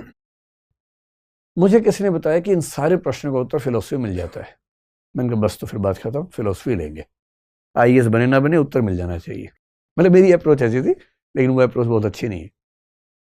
तो मैंने फिलोसफी को पढ़ा अच्छे से, और एक भी जवाब नहीं मिला, कोई जवाब नहीं मिलता है। तो फिर लोग सोचते फिर पढ़ाई क्यों। लेकिन एक फायदा हुआ। पहले क्या था कि मुझे गधा बनाना बड़ा आसान काम था। कोई आगे 4 बातें बोल दे, मैं कहूँगा आप तो ठीक कह रहे हैं, एकदम ठीक कह रहे हैं, क्योंकि कुछ पता ही नहीं था। फिलोसफी पढ़ के ये हुआ कि दुनिया के किस किस विचारक ने किस किस विषय पर कितनी गहराई तक जाके बात की, वो सारी पढ़ ली। जैसे ईश्वर है, ईश्वर के अस्तित्व को सिद्ध करने के लिए 50 प्रमाण दिए गए हैं, उनको खारिज करने के भी उतने प्रमाण दिए गए हैं। आपने दोनों पढ़ लिए। अब भी आपको नहीं पता, लेकिन अब आपको यह पता है कि किसी को भी नहीं पता, और उतना मुझे भी पता जितना किसी को भी पता है। अब कोई मुझे बहकाना चाहेगा तो वो एक तर्क देगा, आप हल्का सा मुस्कुराएंगे, आप कहेंगे तर्क नंबर 37 है, 36 और भी है भाई, मैं बताता हूं 36 और ले। तो फिलॉसफी पढ़ने के बाद एनलाइटेंड इग्नोरेंस होती है, उसके पहले इग्नोरेंस है। फिलॉसफी पढ़ के एनलाइटेंड इग्नोरेंस है, प्रबुद्ध अज्ञान है। जानता मैं अब भी नहीं हूं, जानता मैं तब भी नहीं था, पर अब मैं ये जानता हूं कि लोग कितना जानते हैं। और जितना कोई भी जानता है उतना मैं भी जानता हूँ, इसलिए मुझे दबाव में आने की ज़रूरत नहीं है। इसलिए फिलोसफी पढ़ने का मज़ा है कि कम से कम आपको ये पता हो कि दुनिया में भाई ये जो पिछले 370 करोड़ साल की परंपरा है जीवन की, और चिंतन की परंपरा ले दे के 5000 साल की है। इस 5000 साल में कितने लोगों ने गहरा सोचा, हमें सारा क्यों नहीं पता होना चाहिए। एक किताब पढ़ने का मतलब पता क्या है, आपके 3 दिन लगे। उस व्यक्ति ने 30-40 साल के अनुभव से, ज्ञान से, रिसर्च से एक किताब लिखी, आपने 3 दिन में पढ़ ली। आप 3 दिन में 40 साल ज्यादा मैच्योर हो गए, वरना खुद पत्थर से पत्थर भिड़ा के चिंगारियां निकालते रहते, कब तक निकालते भाई। इसलिए एक एक किताब पढ़ना आपको कई साल ज्यादा मैच्योर बनाता है, बूढ़ा नहीं बनाता है, समझदार बनाता है, कई साल ज्यादा समझदार बनाता है। यही फिलॉसफी के साथ है, साइंस के साथ भी है। साइंस में लेटेस्ट रिसर्च किसी भी विषय में तो पढ़िए, उसको कितना मजा आता है, पता लगता है कि ह्यूमन बीइंग कहाँ तक सोच पा रही है, अब हम लेटेस्ट कहाँ तक पहुंच गए। मतलब मैं तो उन लोगों में हूँ जिनके लिए सबसे बड़ा सुख पढ़ना लिखना है। अगर आपका भी है तो आप भी पढ़िए। जो फिलॉसफी है ना, ज्ञान से मोहब्बत, मैं तो उस तरह की बीमारी मुझे है, आपको है तो आप भी एंजॉय कीजिए उसको। ठीक है। नमस्ते सर। नमस्ते, क्या नाम है सर आपका? मेरा नाम शिव शंकर शुक्ला है। शिव शंकर, हाँ जी सर। बताइए। सर मैं ये पूछना चाहता हूँ कि आत्मज्ञान क्या होता है? जैसे होता नहीं है कि कहते हैं कि ऋषि मुनि सब या फिर कोई भी पुरुष चला गया हिमालय पर्वत पे, एकांत में जाके बैठा हुआ है, फिर उसको अचानक ऐसा ज्ञान प्राप्त हुआ कि वो एकदम बाबा बन गया, सब कुछ जानने लग गया। बाबा नहीं बन गया, संत बन जाते हैं भाई वो हाँ, लोग। तो वही सर। आत्मज्ञान का मतलब भारतीय दर्शन में है आत्मा का ज्ञान, अगर आप आत्मा को मानते हैं तो। नहीं मानते तो चेतना का ज्ञान, या ये समझ पाना कि मैं क्या हूं और मैं क्या नहीं हूं। खुद को शरीर समझना, ये आत्मज्ञान का अभाव है। खुद को उस धन संपत्ति सफलताओं से जज करना, ये आत्मज्ञान का अभाव है। आत्मज्ञान का बेसिक मतलब है अपने मूल स्वरूप को जानना। भारतीय दर्शन में मोटे तौर पर इसका मतलब है आत्मा को जान लेना। और जो मैंने आपसे शुरू में कहा था कि जो बुद्ध को, महावीर को, शंकराचार्य को, गुरु नानक को ज्ञान प्राप्त हुआ, वो आत्मज्ञान का बिंदु है। दरअसल क्या होता है, मैं आपको एक एग्जाम्पल से बात समझाता हूँ आत्मज्ञान के लिए। एक बहुत प्रसिद्ध दार्शनिक हुए नागार्जुन, बौद्ध परंपरा में। होता क्या कि हम लोगों के सोचने के दायरे बंधे हुए हैं, जिसको बोलते हैं बुद्धि की कैटेगरीज हैं, कोटियां हैं। हम उससे बियॉन्ड सोच नहीं सकते। जैसे हम सोच सकते हैं कुछ है, नहीं है और नहीं है, न तो है और न ही नहीं है। हम इस 4 के बियॉन्ड सोच ही नहीं सकते। इसको 4 कोटियां फिलोसफी मानते हैं, और मुख्य रूप से नागार्जुन ने माना, और शंकराचार्य के दर्शन में भी ये बात आती है। चतुष्कोटि इसको बोलते हैं। ये जो आत्मज्ञान है, कहा जाता है कि इन 4 के बियॉन्ड है। और क्योंकि ये 4 के बियॉन्ड है, इसलिए इसको ह्यूमन लैंग्वेज में एक्सप्रेस किया ही नहीं जा सकता। कुछ लोग इसी को मिस्टिकल नॉलेज बोलते हैं, कुछ लोग इसको डिवाइन नॉलेज बोलते हैं। अब क्योंकि मुझे या आपको ये प्राप्त नहीं हुआ, इसलिए हम ये भी नहीं कह सकते किसी को नहीं होता है। कुछ तो होगा जो इतने बड़े बड़े दार्शनिक कह रहे हैं। तो मेरे ख्याल से इन बुद्धि की कैटेगरी से बियॉन्ड कुछ सोच पाना, जहां चीजें मैं और तुम का अंतर ना होता हो, जहां एक ऐसा रियलाइजेशन स्पिरिचुअल दुनिया का जो हाईएस्ट पॉइंट ऑफ अंडरस्टैंडिंग हो सकता है, कुछ वैसा। एक दिन डिस्कस करेंगे मिस्टिकल एक्सपीरियंस में। उस दिन आपको कुछ जो मिस्टिकल लोग हैं, रहस्यात्मक लोग हैं, उनके अनुभव बताऊंगा। आप मतलब घबरा जाएंगे कि लोगों ने किस किस तरह के अनुभव किए हैं दुनिया में। बहुत गहरे अनुभव होते हैं, पर क्योंकि मुझे हुआ नहीं इसलिए मैं एग्जैक्टली बता नहीं सकता। अच्छा, जिनको हुआ है उन्होंने भी ये कहा कि ये ऐसा ज्ञान है कि बताया नहीं जा सकता। जैसे कबीर दास ने कहा गूंगे का गुड़ है ये, कि गूंगा आदमी है, गुड़ खा लिया, बताना चाह रहा है, बता ही नहीं सकता। अब मैंने क्लास में एक बड़ा एग्जाम्पल दिया, एक बच्चा बोला तो लिख के बता देते। ये बात लिखने बोलने की नहीं है। भाषा काम ही नहीं करती उस बिंदु पर। भाषा के बियॉन्ड बात है, क्योंकि भाषा बनती है सामान्य व्यक्तियों के अनुभवों से, और एक ऐसा असाधारण अनुभव जो सामान्य जीवन में है ही नहीं, तो भाषा में शब्द कैसे बनेगा उसके लिए? इसलिए शब्द है ही नहीं। इसलिए रहीम ने इतनी गहरी बात कही, रहीमन बात अगम्य की, कहन सुनन की नाही, जानत हैं सो कहत नहीं, कहत सो जानत नहीं। कि जो अगम्य है ना, उसकी बात कहने सुनने की नहीं है। जो जान लेता है कह नहीं सकता, और जो कह रहा है उसके बारे में वो जानता नहीं है। जैसे ही आप उस ज्ञान के बिंदु पर जाएंगे, आपकी भाषा शून्य हो जाएगी और आप चुप हो जाएंगे। इसलिए मिस्टिसिज्म शब्द बना है MUO, म्यूओ से, और म्यूओ का मतलब होता है चुप हो जाना, मौन हो जाना। आप बोल नहीं सकते उसके बारे में कुछ भी। ठीक है नमस्ते सर, मेरा नाम हिना है जी। और मेरा प्रश्न ये है कि बहुत बार लोग धर्म और अध्यात्म को सेम समझ के चलते हैं। उसके बीच के अंतर को, धर्म और अध्यात्म के बीच के अंतर को समझना कितना ज़रूरी है? देखिए, धर्म और अध्यात्म को वैसे तो इस पर कभी विस्तार में बात करेंगे अलग से, क्योंकि ये अपने आप में एक टॉपिक है, लेकिन समझना हो तो आप यूं समझ सकते हैं कि ये धर्म और ये अध्यात्म है। ठीक है, धर्म का मतलब रिलीजन से मैं लेके चल रहा हूं फिलहाल। धर्म शब्द अपने आप में बहुअर्थी है, धारण करने के सेंस में भी है, नैतिकता के सेंस में भी है, पर रिलीजन के सेंस में अगर लें तो ये रिलीजन मान लीजिए, ये स्पिरिचुअलिटी मान लीजिए, जिसका मतलब है कि कुछ धार्मिक लोग स्पिरिचुअल लाइफ को जीते हैं, बहुत सारे स्पिरिचुअल लोग धार्मिक जीवन को भी जीते हैं। आप धार्मिक होकर स्पिरिचुअल हो सकते हैं, आप बिना धार्मिक हुए भी स्पिरिचुअल हो सकते हैं, आप बिना किसी मजहब को माने स्पिरिचुअल हो सकते हैं। स्पिरिचुअल होने का मतलब क्या है, आज तक तय नहीं हो पाया है, लेकिन सरल भाषा में, हिंदी में इसका बड़ा अच्छा शब्द है अध्यात्म, अधि आत्म। आत्म को समझ लीजिए मैं, अधि मतलब सुपर, बड़ा। अपने आत्म तक सीमित रहने से ज्यादा बेहतर है उससे बड़े के साथ संबद्ध हो जाना। और बड़े के साथ संबंधित होने का सेंस क्या हो सकती है, कुछ लोगों के लिए ईश्वर के साथ कनेक्शन हो जाना अध्यात्म है। लेकिन अब बौद्ध दार्शनिक, जैन दार्शनिक जो ईश्वर को नहीं मानते, उनके लिए क्या अध्यात्म होगा? ईश्वर नहीं है तो उनका अध्यात्म कुछ और होगा, सीधी सी बात है ना। तो बौद्धों के लिए शायद निर्वाण के बिंदु पर पहुंच जाना अध्यात्म होगा, जैन लोगों के लिए शायद कैवल्य के बिंदु पर पहुंचना या केवल ज्ञान के बिंदु पर पहुंचना वो अध्यात्म होगा।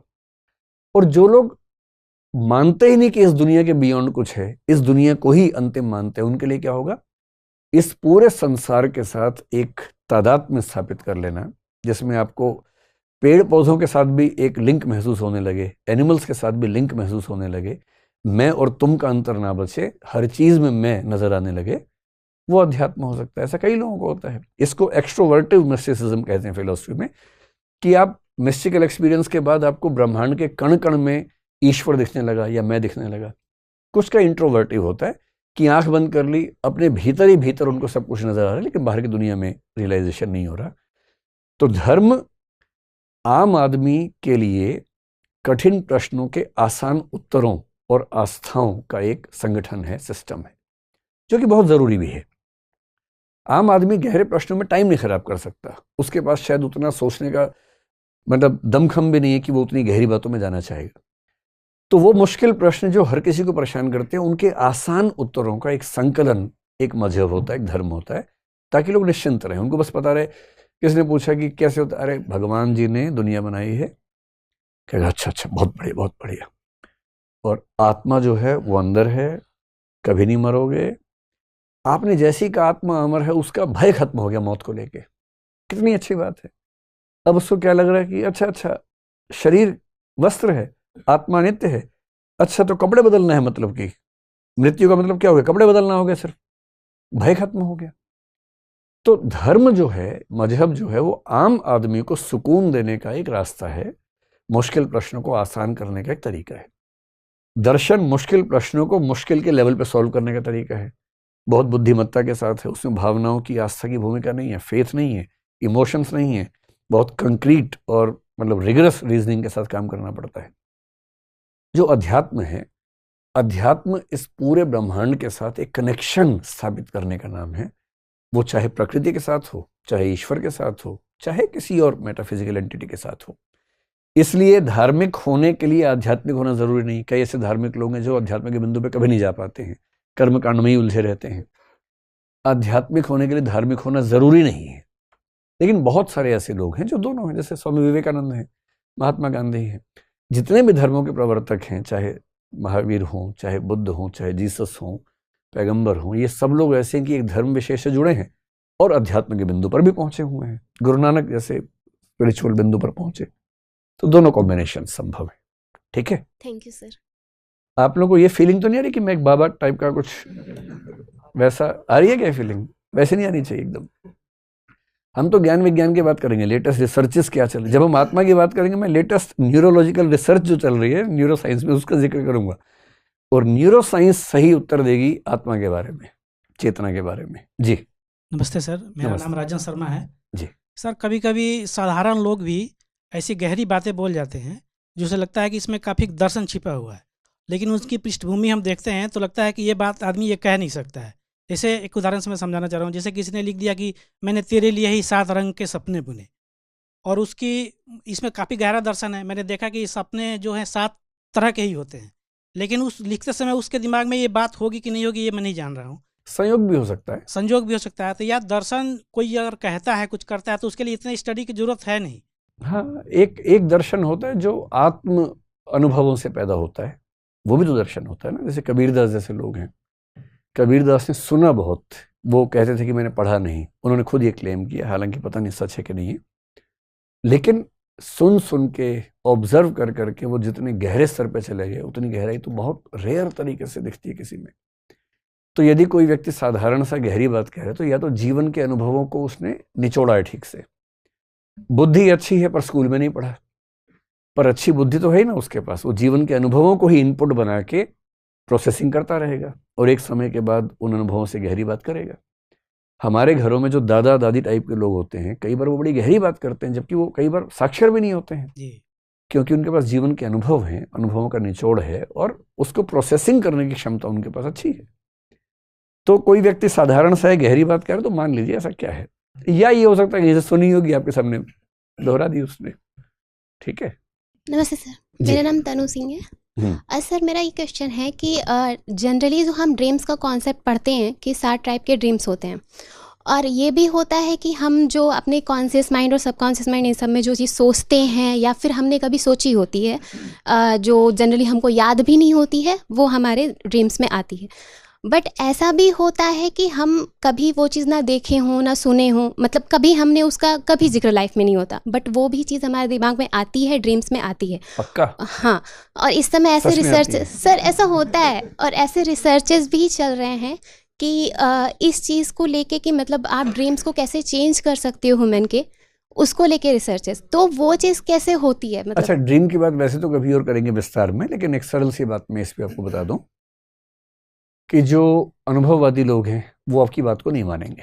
जब आप कहते हैं कि ड्रीम में कभी कभी ऐसी बातें आती हैं जो मैंने कभी ना देखी ना सुनी, इसका मतलब इतना है कि आपने कुछ ऐसा देखा सुना था जो आपके अनकॉन्शियस माइंड में है और आपको पता नहीं। और अनकॉन्शियस माइंड से ड्रीम में रिफ्लेक्ट हो जाना चीज़ों का बहुत आसान बात है। इसे जब आप कहते हैं कि मैंने कभी नहीं देखा, इसका मतलब सिर्फ इतना कि आपको याद नहीं है कि कब देखा था। बचपन में हो सकता है कोई ऐसा दृश्य देखा हो कि डर बैठ गया हो मन में और घटना भूल गई, एकदम भूल गई कॉन्शियस माइंड से, पर अनकॉन्शियस में वो भय बैठा ही हुआ है और वो भय बीच बीच में सपनों में चेहरा बदल के आता रहता है और आपको लग रहा है ये तो कभी नहीं हुआ था जीवन में। हमें कितना याद रहता है आज से 10 दिन पहले क्या कपड़े पहने थे, याद है आपको अपना? ये भी याद नहीं होगा, और बात हम कर रहे हैं बचपन से अब तक की। तो बहुत सारी ऐसी चीजें हैं जो अनकॉन्शियस माइंड में है, और अनकॉन्शियस माइंड में होने का मतलब ही है कि हमें नहीं पता कि वहां क्या है, पर वो है हमारी चेतना में।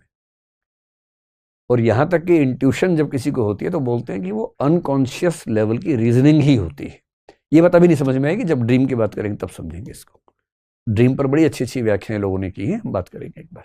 नमस्ते सर, मेरा नाम नवनीत दुबे है सर। जी सर, कोई भी जो विचारधारा या दर्शन जब हमारे पास आता तो कैसे माने कि ये प्रामाणिक है या नहीं, उसके आधार क्या हो सकते हैं? मत मानिए, क्यों मानना है, सुनिए, सबको सुनिए, जिसकी बात जितनी काम की लगे मान लीजिए। नहीं, जैसे कि हम पुस्तक में पढ़ते हैं कि ये इनका दर्शन है, ये इनका दर्शन है, हमारे मन में भी ये चीजें आती, तो कैसे हम ये माने कि हाँ ये प्रामाणिक हमारे रिलेवेंट है? दार्शनिक में दम होगा तो मनवा ही देगा आपको, नहीं मनवा पा रहा तो मत मानो। इतनी फुर्सत वैसे भी नहीं है इस समय हमारे पास, है ना। अंधविश्वास करना नहीं है, किसी में दम हो तो मनवा ले, नहीं मनवा पा रहा तो भाड़ में जाए। क्यों टेंशन लेने की जरूरत है इसके लिए ज्यादा, है ना। सारे दर्शन पढ़ के अपना हलवा बना लीजिए अपने काम भर का, जिससे आपका जीवन चल सके। जी सर, फिलॉसफी के विषय में अक्सर ही कहा जाता है कि ये सब्जेक्ट आपके इमोशंस को ख़त्म कर देता है, मतलब, और आप बिना इमोशंस के लाइफ को एंजॉय नहीं कर सकते। अरे खत्म नहीं करता है, गलतफहमी है। करता क्या है कि आपको मैच्योर बना देता है, और मैच्योर होने का एक अनिवार्य मतलब है कि आपका अपने इमोशंस पर कंट्रोल बेहतर हो जाता है। इमोशंस को कंट्रोल कर पाने की क्षमता बड़ी मुश्किल चीज़ है, जो आ जाए तो आप कमाल कर सकते हैं, लेकिन ये ज़रूर है कि आप उसके बाद दर्शन ठीक से पढ़ने के बाद आप सड़क पे गाना नहीं गा सकते। अपनी प्रेमिका को देखकर गीत गाना चाहें सड़क पर, घुटने पे बैठ के अंगूठी पहनाना चाहें, वो सब नहीं हो पाएगा। फिर आपको हल्कापन लगेगा इस सब में। ये ज़रूर है, मैच्योर हो जाते हैं, और मैच्योर व्यक्ति अपने इमोशंस पे कंट्रोल बेहतर कर लेता है। उससे वो इमोशंस का एक्सप्रेशन थोड़ा हल्कापन लगने लगता है, जो आमतौर पे हम लोग करते हैं। एक अच्छा दार्शनिक किसी पार्टी में डांस नहीं कर पाएगा। 4 बज गए हैं लेकिन पार्टी ही बाकी है, तो उससे पहले भाग जाएगा किताब के साथ। उसको किताब में रुचि ज़्यादा है, डांस करने में कम रुचि आएगी। तो नेचर का अंतर है। अगर आपको उन सब में ज़्यादा मज़ा आता है इमोशंस में, तो वो खेलिए। अभी 10 साल बाद पढ़ना फिलोसफी, है ना। ये बात सही है, फिलोसफी पढ़ने के बाद आपकी इमोशनल इंटेंसिटी, आप नफरत भी नहीं कर पाएंगे किसी शरीक से, ना वैसी मोहब्बत कर पाएंगे कि मैं तेरे लिए गर्दन कटवा लूंगा, मैं तेरे लिए जान दे दूंगा। वो ड्रामा नहीं कर, आपको पता है ड्रामा कर रहे हैं, पहले फील हो जाता है ड्रामा हो रहा है। झूठी तारीफ नहीं कर पाएंगे, रिश्ता ही नहीं बढ़ेगा आगे। ये है फिलोसफी। सब रिश्ते निपटाने के बाद की चीज़ ज़्यादा ठीक है, उसके पहले थोड़ी दिक्कत ज़्यादा हो जाती है, ये ज़रूर है। और सबसे अच्छी बात क्या, फिलोसफी पढ़ने के बाद आप नफरत भी नहीं कर पाएंगे। आपका मन करेगा नफरत करने का, नफरत आएगी नहीं दिमाग के अंदर। जिस पे नफरत होनी चाहिए उस पे दया आएगी आपको, क्योंकि आप उसकी बेचारगी भी समझ पा रहे हैं, बेचारे की। जैसे अभी इमोशन से भरे हुए व्यक्ति को आपको गाली दे, आप 4 से मल्टीप्लाई करके वापस भेजेंगे उसके पास, जितना उसने दिया 4 गुना आपने दे दिया उसको। ये इमोशनल इंटरेक्शन चल रही है। फिलोसफी ठीक से पढ़ लीजिए, फिर कोई गाली देगा, आप सोचेंगे क्यों दे रहा है गाली, फिर सोचेंगे अच्छा इतना भी नहीं समझ पा रहे, गाली नहीं देनी चाहिए, कोई बात नहीं। आप मुस्कुराएंगे, सिर पे हाथ रखेंगे, कोई बात नहीं, कोई बात नहीं, जाओ। गुस्सा ही नहीं रहा आपको, आपको दया आ रही है कि ये बेचारा इतना भी नहीं समझ पाता कि व्यर्थ काम कर रहा है। अब ये डेवलपमेंट है या डिटेरियोरेशन है, ये आपको तय करना है। मेरे ख्याल तो डेवलपमेंट है, लेकिन पहले वो सब कर लो, उसके बाद ये सब कर लेना फिलोसफी वाला काम। हेलो सर, मेरा नाम रवि है। सर, अभी आपने ज्ञान मीमांसा में पढ़ाया था, उसमें मुझे थोड़ा सा डाउट है। क्या? जैसे आपने इल्यूजन और साइंस को, इसमें 2 चीज़ें बताई थी, तो मेरा सवाल ये है, जैसे हमें इल्यूजन हुआ कि वहाँ पर हमारा फ्रेंड खड़ा है, तो वो हमारे पास आया, हम उसके पास गए, क्लियर हो गया वो हमारा दोस्त है या नहीं है। और अगर पास गए ही नहीं तो क्लियर होगा ही नहीं, क्लियर नहीं होगा सर। जिंदगी में भी क्लियर नहीं होगा। हाँ, बट और सर, आप हो सकता है कि नफरत करें कि एक दिन सामने से देखा, इसने बात नहीं की मुझसे। हाँ। जिंदगी भर आप नफरत करते रहे, जबकि वो था ही नहीं उस दिन। हाँ, ये भी तो हो सकता है। हाँ सर, मेरा प्रश्न ये है, लेकिन जो चीज़ हमें इल्यूजन के थ्रू दिखाई दे रही है, सामने है, हम वहाँ पर गए फिर भी वो चीज़ नहीं है, जैसे कि मरीचिका। ये हेलुसिनेशन है। हेलुसिनेशन का मतलब है जहां कुछ भी नहीं है वहां एक्स दिख रहा है आपको, और इल्यूजन का मतलब है कि एक्स के बदले वाई दिख रहा है। बट सर, वो साइंस के अगर फैक्टर से देखें तो वो चीज़ है। ठीक है, साइंस उसकी व्याख्या कर देता है कि ऐसा क्यों होता है, लेकिन हेलुसिनेशन तो हो ही रहना उसके बाद भी। एक रेगिस्तान में लंबी सड़क पर आप ड्राइव कर रहे हैं, आपको पानी ही पानी हर जगह दिख रहा है और पानी है ही नहीं कहीं, हेलुसिनेशन तो है ही। साइंस ने उसकी व्याख्या कर दी, ये अच्छी बात है, ठीक है, लेकिन कहते उसको हेलुसिनेशन नहीं है। जी सर, मैं रमेश रंजन। फिलॉसफी में ऐसा कहा जाता है कि कुछ भी गलत नहीं होता, सब सही ही होता है। क्या ये सच है कि सब सही ही होता है? किसने कहा है? मैंने सुना नहीं कभी। आप, मैंने सुना नहीं ऐसे। इरविन एम कॉपी का मैंने बुक पढ़ा था, तो उसमें बहुत सारे ऐसे एग्जाम्पल दिए हुए थे। नहीं, इरविन एम कॉपी की किताब लॉजिक पे है, वो ज़रूर किसी लॉजिक की बात करते हुए उसमें एग्जाम्पल्स के तौर पे ये बात आई होगी, लेकिन लॉजिक जो है वो स्पेशली फॉर्मल लॉजिक की बात आप कर रहे हैं। कॉपी की किताब का मतलब उससे है। उसमें जो एग्जाम्पल्स होते हैं ना, एग्जाम्पल मैटर नहीं करते। जैसे आपने रीजनिंग के एग्जाम में देखा होगा, सभी गधे कुत्ते हैं, कुछ कुत्ते खरगोश हैं। आप सोचें ये क्या बोल रहे हो यार तुम, क्योंकि वहां आपको ये टेस्ट नहीं करना कि सही है कि गलत है। ये फॉर्मल लॉजिक है, आकारिक तर्कशास्त्र बोलते हैं। इसका मतलब है दिमाग मत लगाओ, सिर्फ ये देखो कि अगर ये बात सही है और ये भी सही है तो ये निष्कर्ष निकालना ठीक है या नहीं। तो मेरे ख्याल से कॉपी की बुक में आपने ऐसा कोई रेफरेंस पढ़ा होगा, लेकिन फिलोसफी में जनरली ऐसा तो कोई नहीं कहता कि कुछ भी गलत नहीं होता है। हर दर्शन कई मान्यताओं को खारिज करता है ना। आखिरी सवाल आप पूछ लीजिए। सर, आजकल जैसे मेटावर्स जैसे कई कॉन्सेप्ट दिए जा रहे हैं, तो फिलॉसफी इसे कैसे समझाती है? मेटावर्स, कुछ दिन पहले मैंने एक इंटरव्यू में बात की भी थी। मेटावर्स की बात फिलोसफी में 1000 साल से चल रही है, बस नाम मेटावर्स अब रख दिया इन्होंने, क्या नाम है इनका, जुकरबर्ग ने। देखिए बहुत सिंपल सी बात है फिलोसफी में ना, स्पेशली अगर आप भारत में नागार्जुन की बात सुने, असंग वसुबंधु की बात सुने, ये तीनों बौद्ध दार्शनिक हैं, और शंकराचार्य जो कि अद्वैत वेदांत के दार्शनिक हैं, उनकी बात सुने, इन तीनों के दर्शन में काफ़ी सिमिलैरिटीज़ हैं। उनका सिंपल सा कहना यह है कि जब हम नींद में होते हैं, सपना देख रहे हैं, उस समय हमें नहीं पता कि हम सपना देख रहे हैं, क्योंकि सपने के समय सपना रियल होता है एकदम। सपने में शेर सामने आ जाए, हमें घबराहट भी होती है, हम भागते भी हैं, दौड़ते भी, सब कुछ करते हैं, और उस समय एकदम एहसास नहीं है कि सपना चल रहा है। सपना टूटते ही पता लगता है कि सपना झूठ था। तो शंकराचार्य का सवाल है कि ये जो व्यावहारिक जगत है, ये भी तो एक सपना हो सकता है, और ये तब समझ में आएगा जब इससे बाहर निकलेंगे। नींद और भ्रम की एक ही व्याख्या, स्वप्न और भ्रम की एक ही व्याख्या होती है, और वो कह रहे हैं कि ये जो व्यावहारिक जगत है, ये वाला भ्रम बड़ा भ्रम है, जिंदगी भर चलने वाला भ्रम है। कोई ही इस नींद से बाहर निकलता है, ये सेकंड लेवल की नींद है,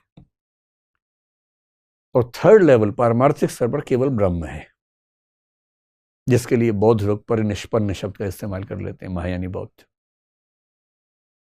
अब मैं कई बार मजाक में अपने दोस्तों से बोलता हूं कि जितने तनाव जीवन में होते हैं ना, कि मेरा एग्जाम, मेरा ये, मेरा वो, एक संभावना है। मैं ये नहीं कह रहा कि अब जरा भी इसको फॉलो करें जीवन में, दर्शन को पढ़िए, एंजॉय कीजिए, लोड मत लीजिए अपने ऊपर, कमंडल उठाने की जरूरत नहीं है एकदम कि अब मैं साधु बन जाऊंगी, साधु बन जाऊंगी, वो सब नहीं करना है, ठीक है। जीवन जीना है, लेकिन समझदार होते हुए जीना है, जानते हुए जीना है कि लोग क्या क्या सोचते हैं। इस बात की लॉजिकल पॉसिबिलिटी सच में है कि ये दुनिया एक वीडियो गेम की तरह हो और हमारा रिमोट किसी और के पास हो। उसने रिमोट से उछाला, आपका छक्का लग गया, अगर वाह मैंने छक्का मारा, सब बधाई दे रहे हैं आपको, आज तो रिमोट किसी और के हाथ में चल रहा है। इसको नियतिवाद कह देते हैं, डिटर्मिनिज्म कह देते हैं। ये ऐसा है यानी किसी को नहीं पता। मैं ये नहीं कह रहा कि ऐसा होता है, कुछ लोग कह रहे हैं कि ऐसा होता है। पश्चिम में हीगेल कुछ ऐसी बात कर रहे हैं,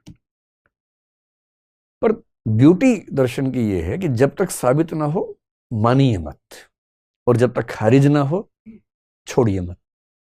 एक लॉजिकल पॉसिबिलिटी के तौर पे मान सकते हैं। तो अगर ऐसी संभावना है तो ये दुनिया अपने आप में एक मेटावर्स है, कि कुछ रियल लोग हैं, उनके अवतार, एवेटर्स इस दुनिया में, जिनमें से एक मैं भी हूं, मैं किसी का अवतार हूं, आप किसी और की अवतार हो सकती हैं। और हमें इस लेवल पर कभी समझ नहीं आएगा कि ये सब खेल चल रहा है।